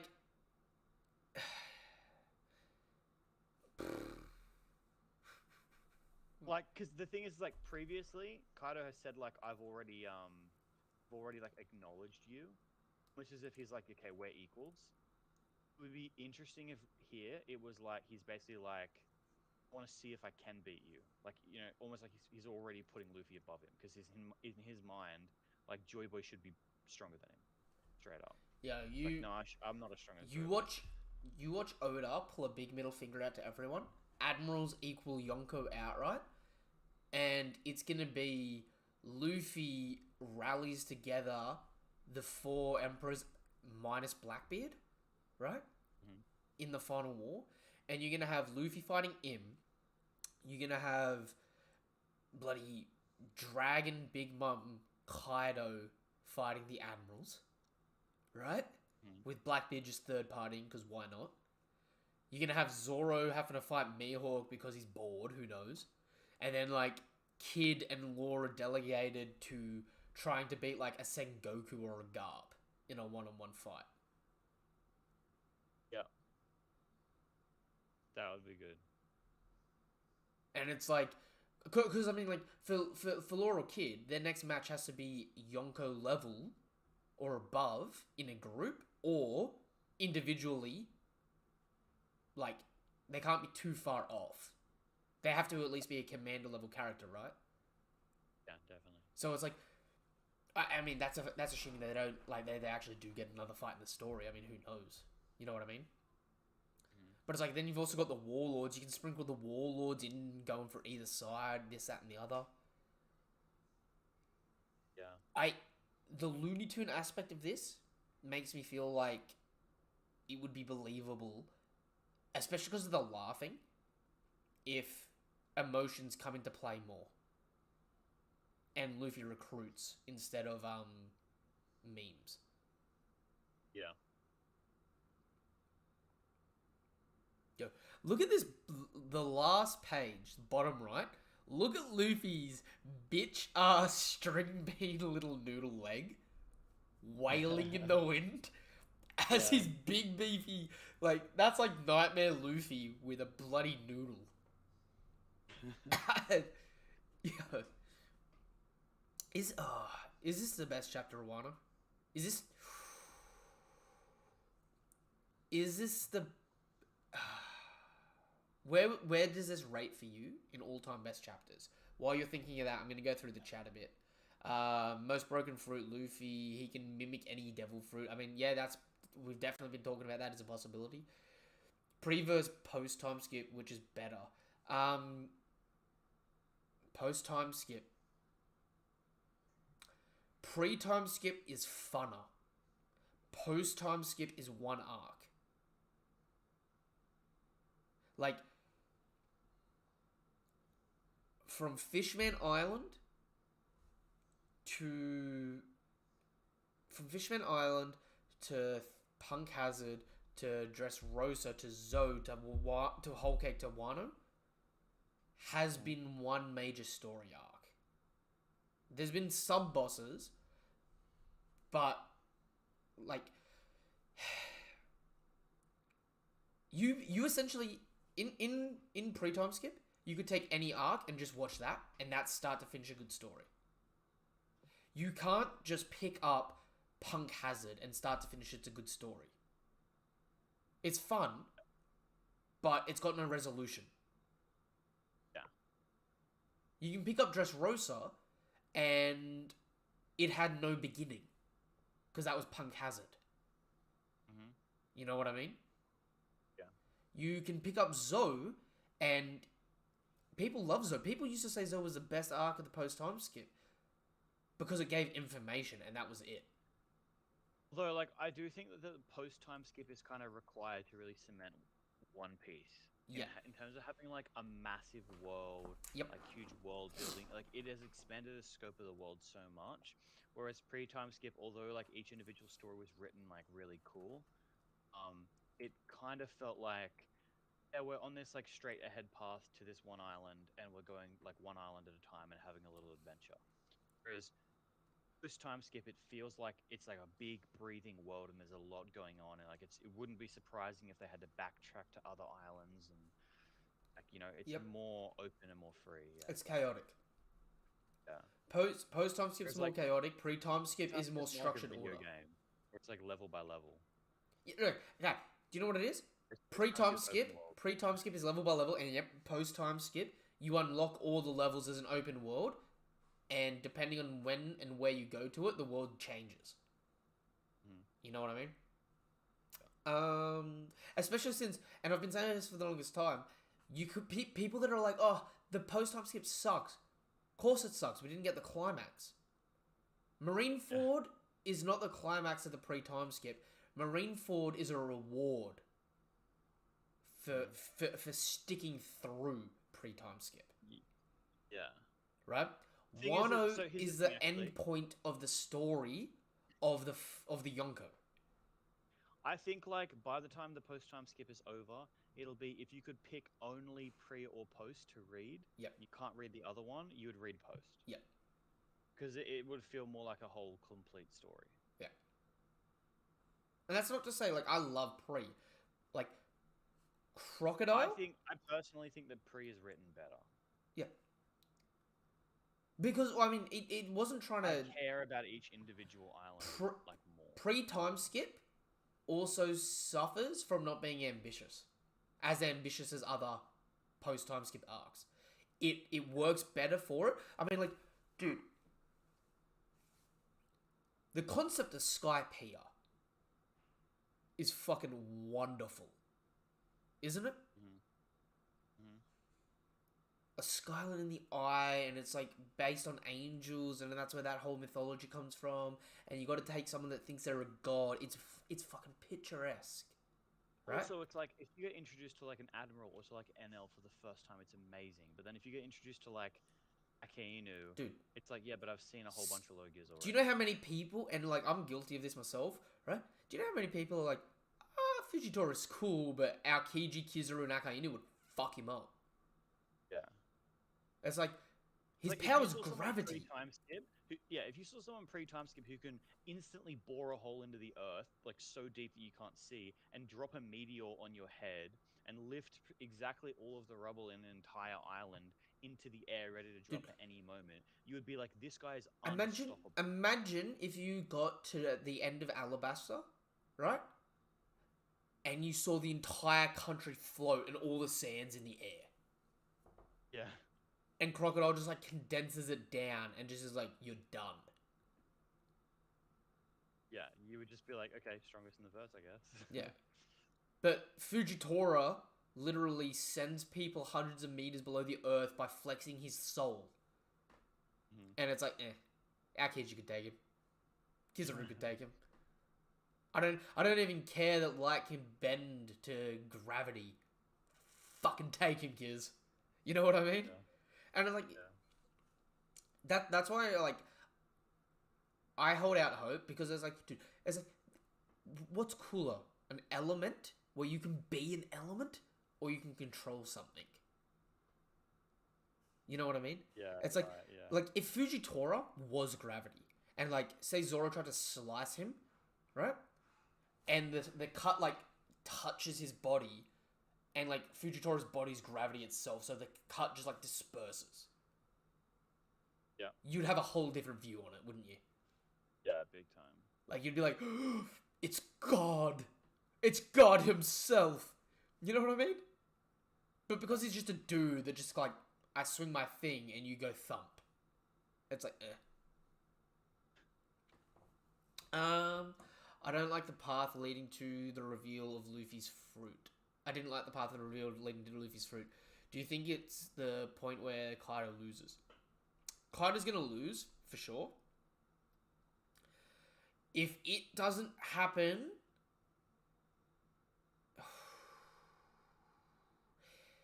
Okay, next... I liked the way that they revealed the fruit, but I kind of think like it's pretty out there. Like like Luffy's fruit is pretty out there. I can think understand it's why someone doesn't very like hard. it. Yeah, I'm actually like I'm really.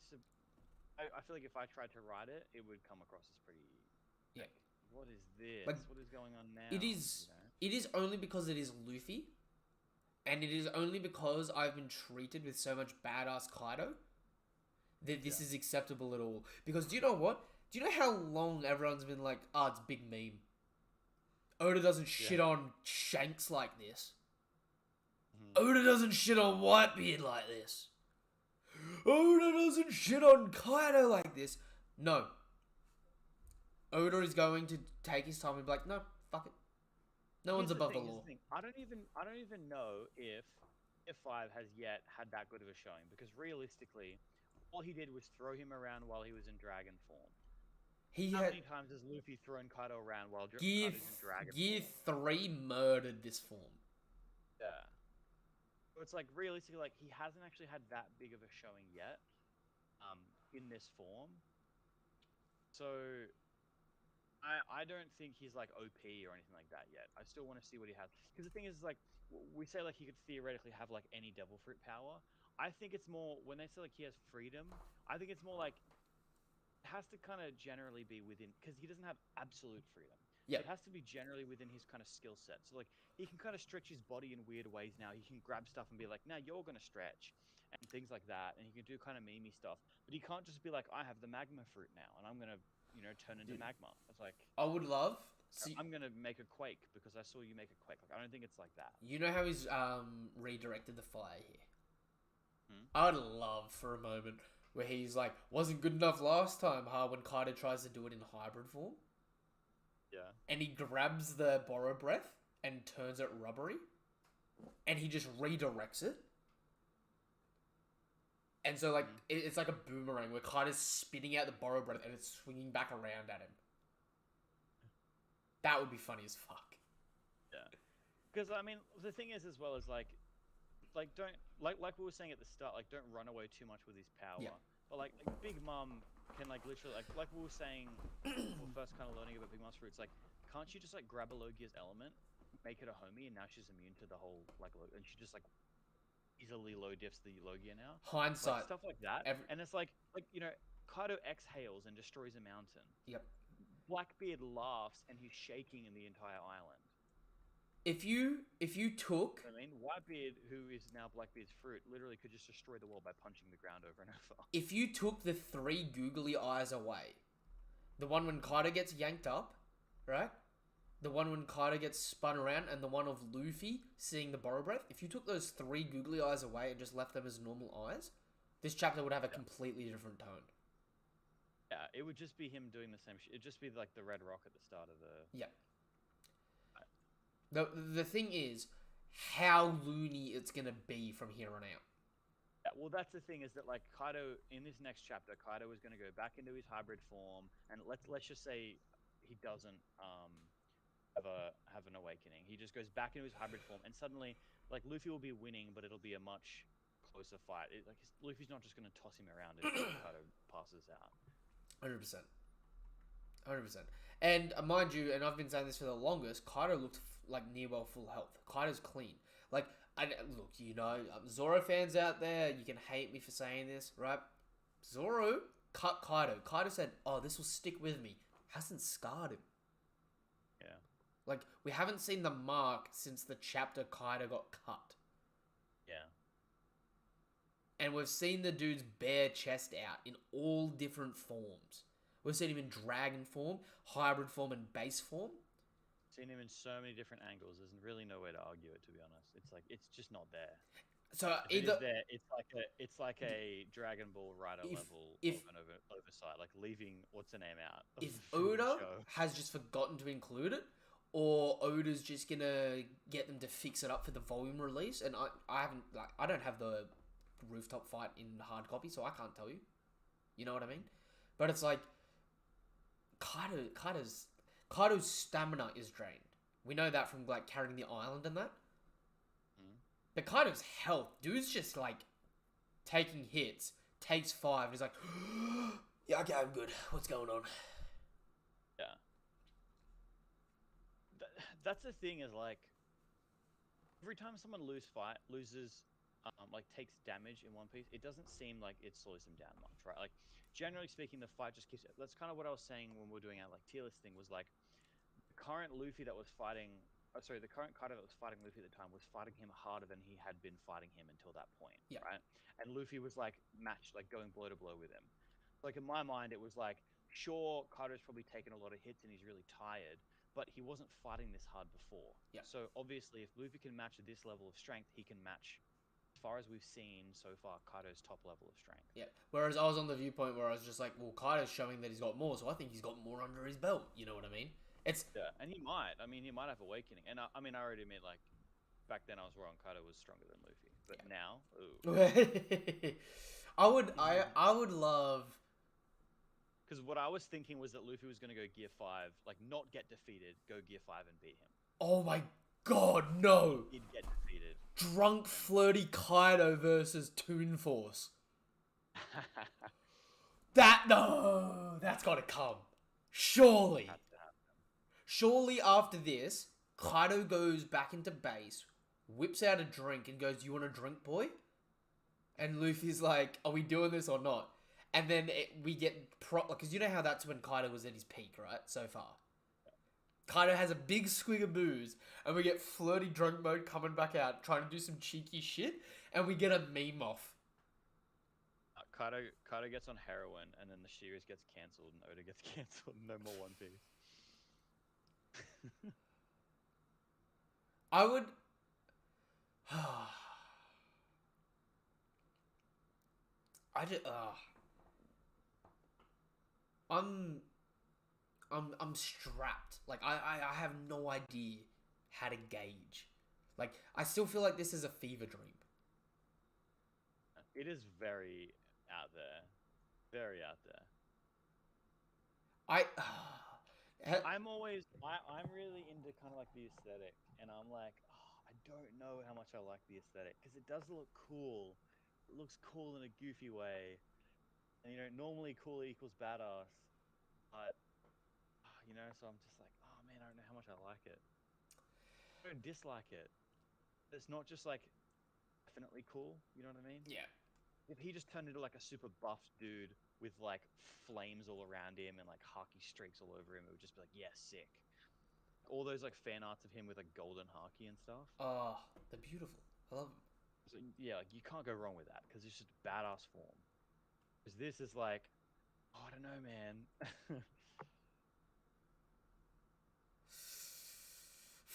It's definitely a bit to get your head around. I don't think I'm actually going to be able to get my head around until I just see more chapters, to be honest. I don't think I can just sit, like, I think by next week, we've got an answer. Before the chapter comes out, I'm still going to be a bit like, I don't know how I feel about this. Dude, like I said, I took it well. If I wanted serious Gear 5, do you know how much of a letdown this would be? I think the Conqueror's Haki chapter was my favorite chapter. The Advanced Conquerors. Yeah, I think the Advanced Conquerors, when he was like, "I've got this, I'm gonna 1v1 him," I was like verge of tears. Like, this is fucking sick. This chapter, I was like, "Wow, this is crazy. This is mind blowing." I wasn't like that emotional. Okay. Because I remember then, and I was kind of like, wow, my boy Luffy's like growing up, and I felt like a proud parent. Because here, I'm just like, wow, this is crazy, this is cool, but I'm not like, yeah, good on you, Imagine, Luffy, you know? imagine if Luffy starts taking this seriously, because obviously it feels like a bit of a laughing meme here. Yeah. You know, on this last page, right? Grabs the ground, flips up the ground, and it redirects the attack. What if he does something like that, but instead of ripping it up to redeflect an attack, he uses it, and it's rubber for him while he's holding it, but it's stone for Kaido, and he just cracks Kaido over their head with it, and follows it up with like a, Conqueror's Haki Rio punch. And what he's able to do is he's just literally able to just pull everything out. Yeah, right. Just mess up stuff. Use the environment like crazy. You know what I mean? Yeah. You know the whole throwing sand in your enemy's eyes. Yeah.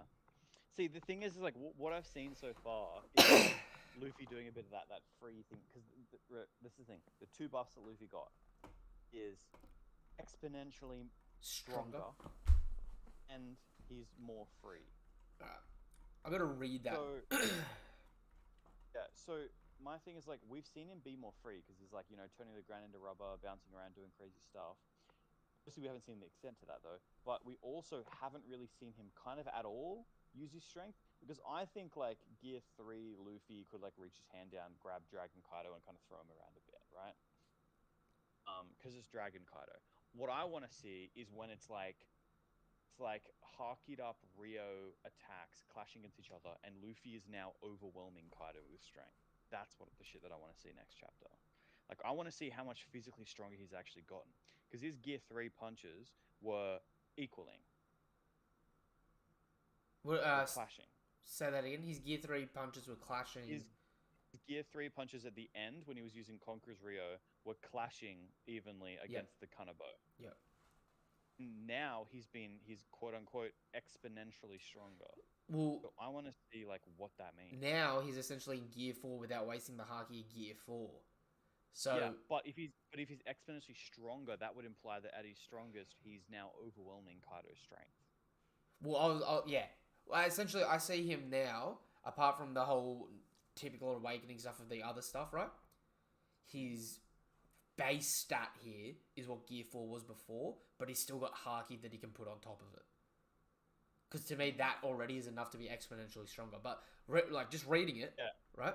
So I think the way that I'd place it is, he's currently now as strong as Kaido is physically, because he is now like a god awakened mythical Zoan, the same way that Kaido is. But Luffy has the Conqueror's Rio. Like, he seems to have like a bit of an extra skill in Haki. Yeah. Dude, which is the kind of thing was like, but Kaido was just stronger than him. Now, he's just as strong. Human fruit model Nika. Its user's body gains the properties of rubber. In combat, they're supposedly only limited by their imagination. Putting smiles on faces far and wide, they are the embodiment of the warrior of liberation. Sun God Nika. Awakening exponentially strengthens their rubbery body, and they have even more freedom. It is allegedly the most ridiculous power in the world. Mind you, exponentially, right? So here's the thing: they basically, freedom was already a part of his power. Yes. For his awakening, which is why Gear 2, Gear 3, Gear 4 were able to happen. And because he already had that thing. Now he has even more. And so he can basically think on the fly of a new Gear 4 and just go into that. This also explains why Luffy has the whole Mihawk said it best. He's got a strange ability to draw people to him. Yeah. We thought it was conquerors. People aren't drawn to Zoro like that. I want you to be my friend, and they just go, okay, I'll be your friend. People aren't drawn to Zoro in that same way, are they? Nope. And we always chalked it up to Luffy just having better conquerors, sort of thing, right? Yeah, right. But it actually putting smiles on faces far and wide, they are the embodiment of the warrior of liberation. To me, that the fact that part of its ability is putting the smiles on faces is implying that there's a obviously it's him laughing in that, but like they're saying this is separate to the awakening, aren't they?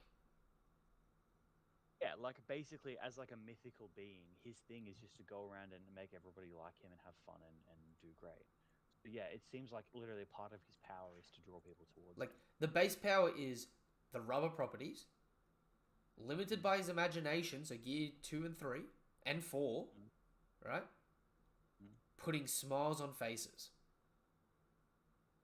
What's funny is that it's actually possible that his entire life he's been getting carried by this fruit. Yep. Because realistically, Luffy's super dumb. Yep. But because the fruit is essentially destining him to like put smiles on people's faces, every time he goes to an island, he just happens to make the right decision at the right time and like fix every problem. This takes all plot armor to he just had a broken fruit and we didn't know. Literally, it's like he could be super dumb, but his fruit makes him make good decisions accidentally. Mythical zones having heaps high, like if an ancient zone has higher HP than a normal zone, and a mythical zone's just got uber amounts of it, no wonder this boy survived Magellan's poison. And he willed his body to survive. He did the treatment time in record time and built antibodies to Magellan's poison.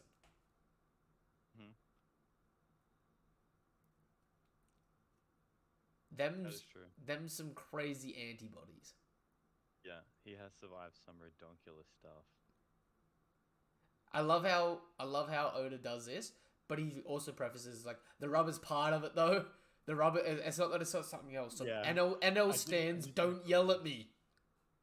Yeah. It's still plots. Yeah, okay.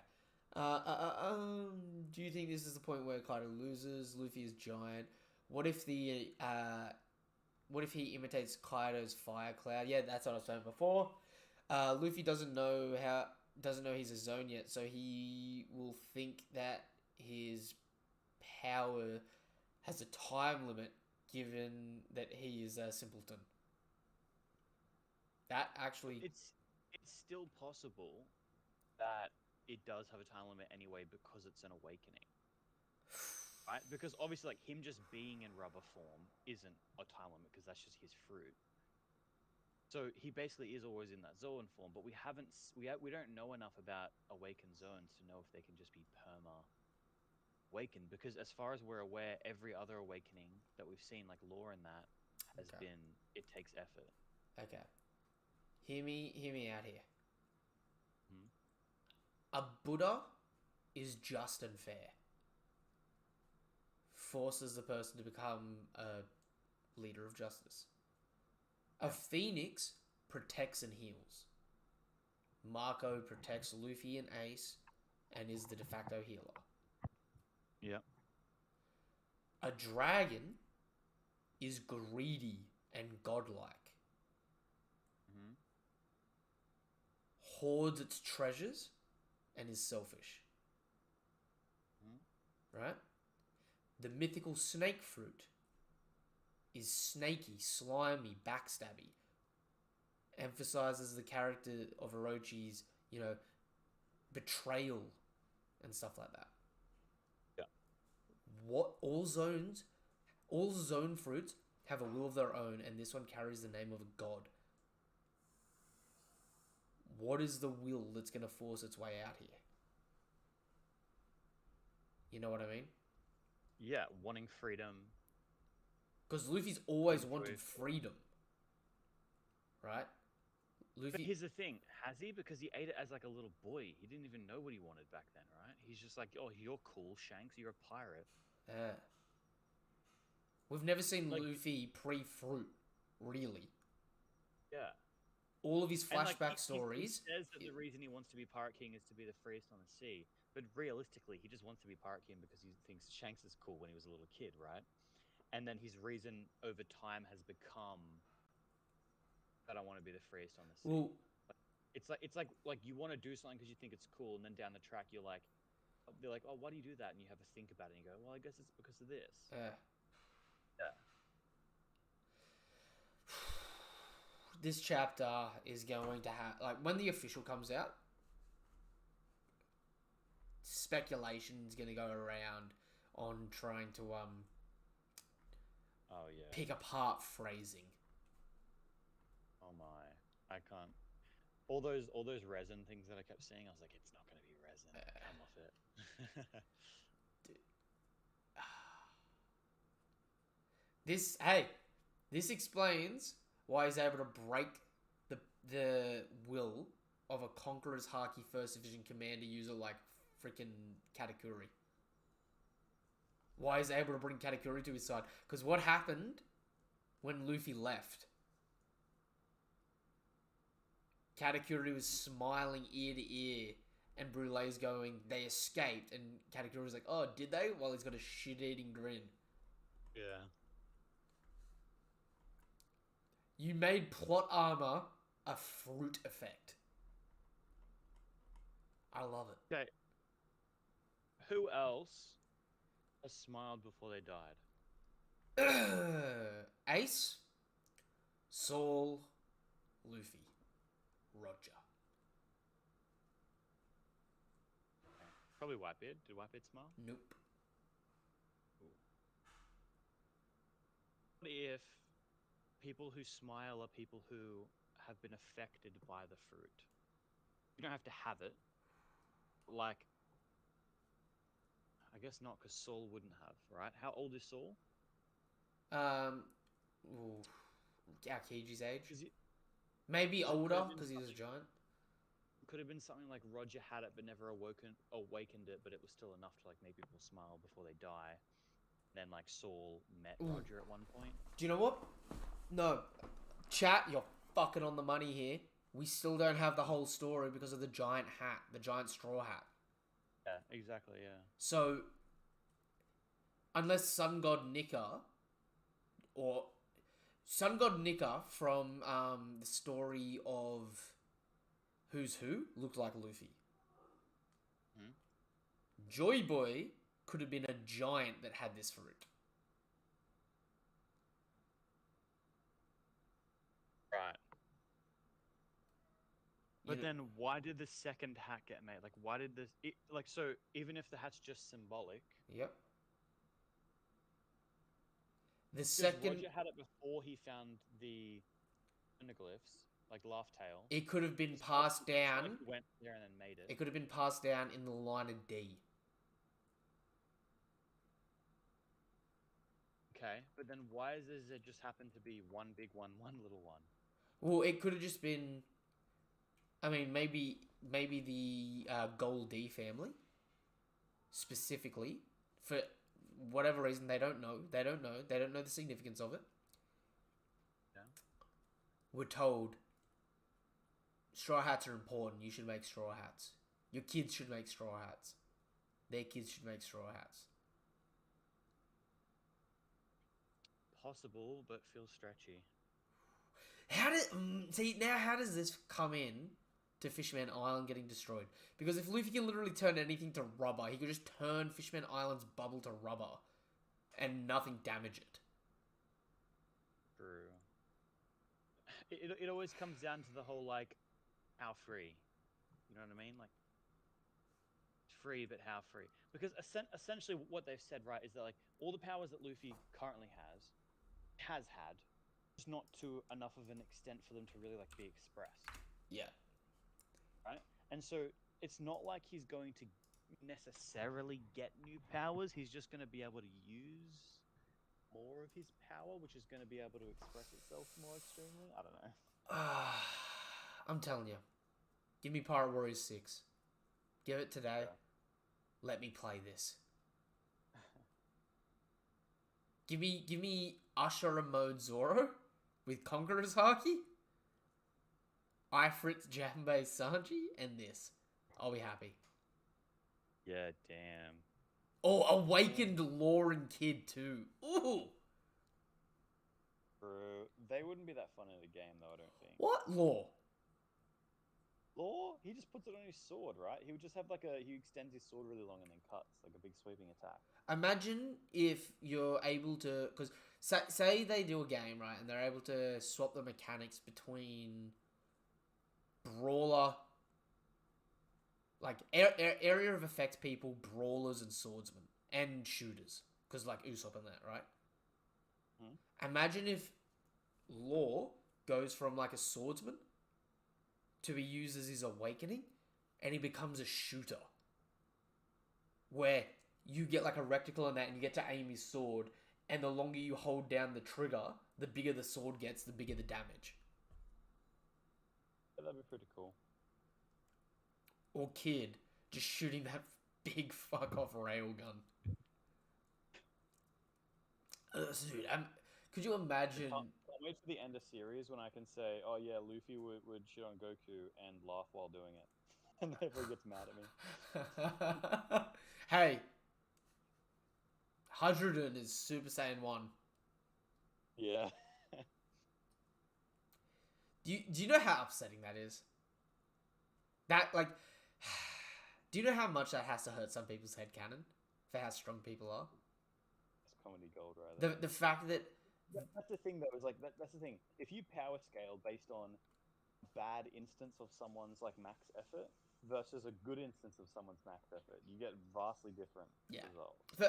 For those of you that don't know what we're talking about, in Dragon Ball Super Chapter 11, Vegeta turns Super Saiyan and can't lift 1,000 ton. Against Magna or Magella, the metal magma dude, right? He specifically was like, I can't lift it. And Beerus is looking at him just like, Goku, don't tell him to lift it, he can't lift it. It's dumb. Right? Meanwhile, Hydrogen's out here, right, shattering his, every bone in his body doing it, but right hooking 10,000 tons, 10 times the weight, hundreds of meters up in the air. This is why we don't power scale like that. Isn't that right, Eggs? Right? Absolutely. Because fucking Vegeta can blow up a planet. But my dude Hydrogen out here lifting more than a Super Saiyan. As soon as somebody says the word calc, stop talking to them. Because if you could give them that calc and then you could be like, yeah, he's technically stronger, and then they'd be like, yeah, but he could just like teleport next to you and just like one punch you, like he can destroy the world, like he was almost destroying the universe just by fighting. It's like, yeah, but it's energy. I'll lift 1,000 tons though. Ki my calcs though. Ki is different to your strength. You know what I mean? Like, people don't talk about this enough. Like, their ki, they can blow up a planet. If someone's stronger than them, it normally means they've got a higher power level, which means they've just got more ki. Which means they've just got a shield that's stronger than your shield. You know what I mean? But at the end of the day, right? If we're talking about lifting raw weighted iron, it's not as impressive as you think. Like, it's always the whole thing, right? It's like, okay, well, no one from any other series has Haki, so they just can't resist any level of Conqueror's Haki, so you'll just knock them out. Or, like, they have no willpower, whatever. And then, but then no one in any other universe other than Naruto has chakra, so they will just fall for any genjutsu. But Ichigo, but spiritual pressure, and you just suffocate. Ah! And it's just yeah. That's the thing. The way to have those conversations is you just talk, you just have fun. Just like, yeah, but my dude could do this. Like, yeah, but my dude could do this. You don't bring numbers into it. You have to agree on one of two things. Are you sharing a power system, or are you keeping them separate? Because if you're keeping them separate, some people's busted moves aren't going to be too busted. Yeah. You know what I mean? Like, dude. Also, you can't bring numbers into it. It can't be like, oh, my guy can punch it at 45 nukes worth of force. Can your guys? Like, it's not. Dude. Then we just get into weird stuff. It's like, Sure, he dodges light when the light's right in front of his face, but what about this time when he gets punched by like some random person? Yeah. And hey, you don't know every moment of a series, man. Do you know how many times I need to be reminded that Zoro and Luffy punch like a 10-meter radius, 20-meter deep hole through a tsunami so that they can get through a tidal wave without getting wet? But remember, right? I can just do a water dragon jutsu and beat any devil fruit user because they can't defend against water at all. Isn't that right, Daniel? All I gotta do is throw up some hand signs, keep my eyes really squinty as I'm looking cool, just like, I don't even need to look at you completely to kick your ass. Water style jutsu and One Piece characters just die. That's how it works. The world's 70% of water, so 70% of the world can kill you at any moment. And other things like the the Akutsuki chick, I forget her name is Kurama or whatever. Oh, Conan. The main bad villain in Naruto. Pain? Alien chick. Oh, Kaguya. Yeah, that's it. Yeah, she like has this like little needle attack apparently, and it's like if any of the needles touch you, you just instantly die, and there's no like way to get around it. But then in the show, none of them touch them, so Yep. it's like, Is it yeah, affect you? cool. Yeah, so it's like, oh, sure. If you want to argue, it's like, oh yeah, she can literally just touch you with a little needle and you'll insta die no matter what. And it's like, okay, but did she though? Did she? Has that ever hit? But if the attack does not connect, you get your shit whacked. Just going to assume it will never connect. Yeah, that's it. If plot armor works for one, you got to give it for everyone. You know what I mean? Oh, Goku could just spirit bomb you. Yeah, but it takes 10 minutes for the spirit bomb to charge up. Yeah, but he hits it all the time. Yeah, fair enough. But I guess in this case, he'll just hit it then. but Luffy just turns the spirit bomb to rubber, and what you say bounces off of me and back onto you. Okay. I can make those jokes now. I can say anything you say to Luffy just bounces off of him and back onto you. Bounces off. Bounces off, dude. Bounces off, I'm telling you. Dude, an island-splitting fire breath that we've seen destroy the same ground 50 fucking times this arc. Blow up the entire planet. Yeah, but Luffy will just like turn the planet into rubber. No, but dude, I'm literally saying, how many times has Kaido borrow breath this island? Yeah, true. And now all of a sudden, because Luffy turns it to rubber, it just doesn't get borrow breathed. Luffy, canonically, can make the ground harder than it is. Right? Luffy's broken. He's the ground man now. Does that mean he can beat Picker? Because he can make Picker's stone so much stronger that Picker can't move it? Oh, I'm a shit. I'm a terrible person. Alrighty, let's wrap this up. Alright, yeah, let's wrap it up. 3 hours and 33 minutes. Let's end it in 33 seconds. I don't know if we'll do another discussion this weekend. I doubt it, but there's going to be a lot. There's going to be lots to talk about with this chapter going forward. So, thank you. Come all, nothing but love, nothing but respect. It's been appreciated. Eggs for brekkie. Say goodbye. Bye. Alright. Catch you guys. Peace. Until the next video. All that good stuff. Don't forget to like the video, subscribe to the channel, hit the bell icon for more notifications of content like this and all that good stuff. And if you're really a One Piece fan, follow the links in the description down below to, join the Discord and to talk anything anime and manga related there, especially about Gear 5. Like, please, talk about this shit. And, check out Twitter and all that sort of stuff through those links. Apart from that, peace, nothing but love, nothing but respect. Goodbye.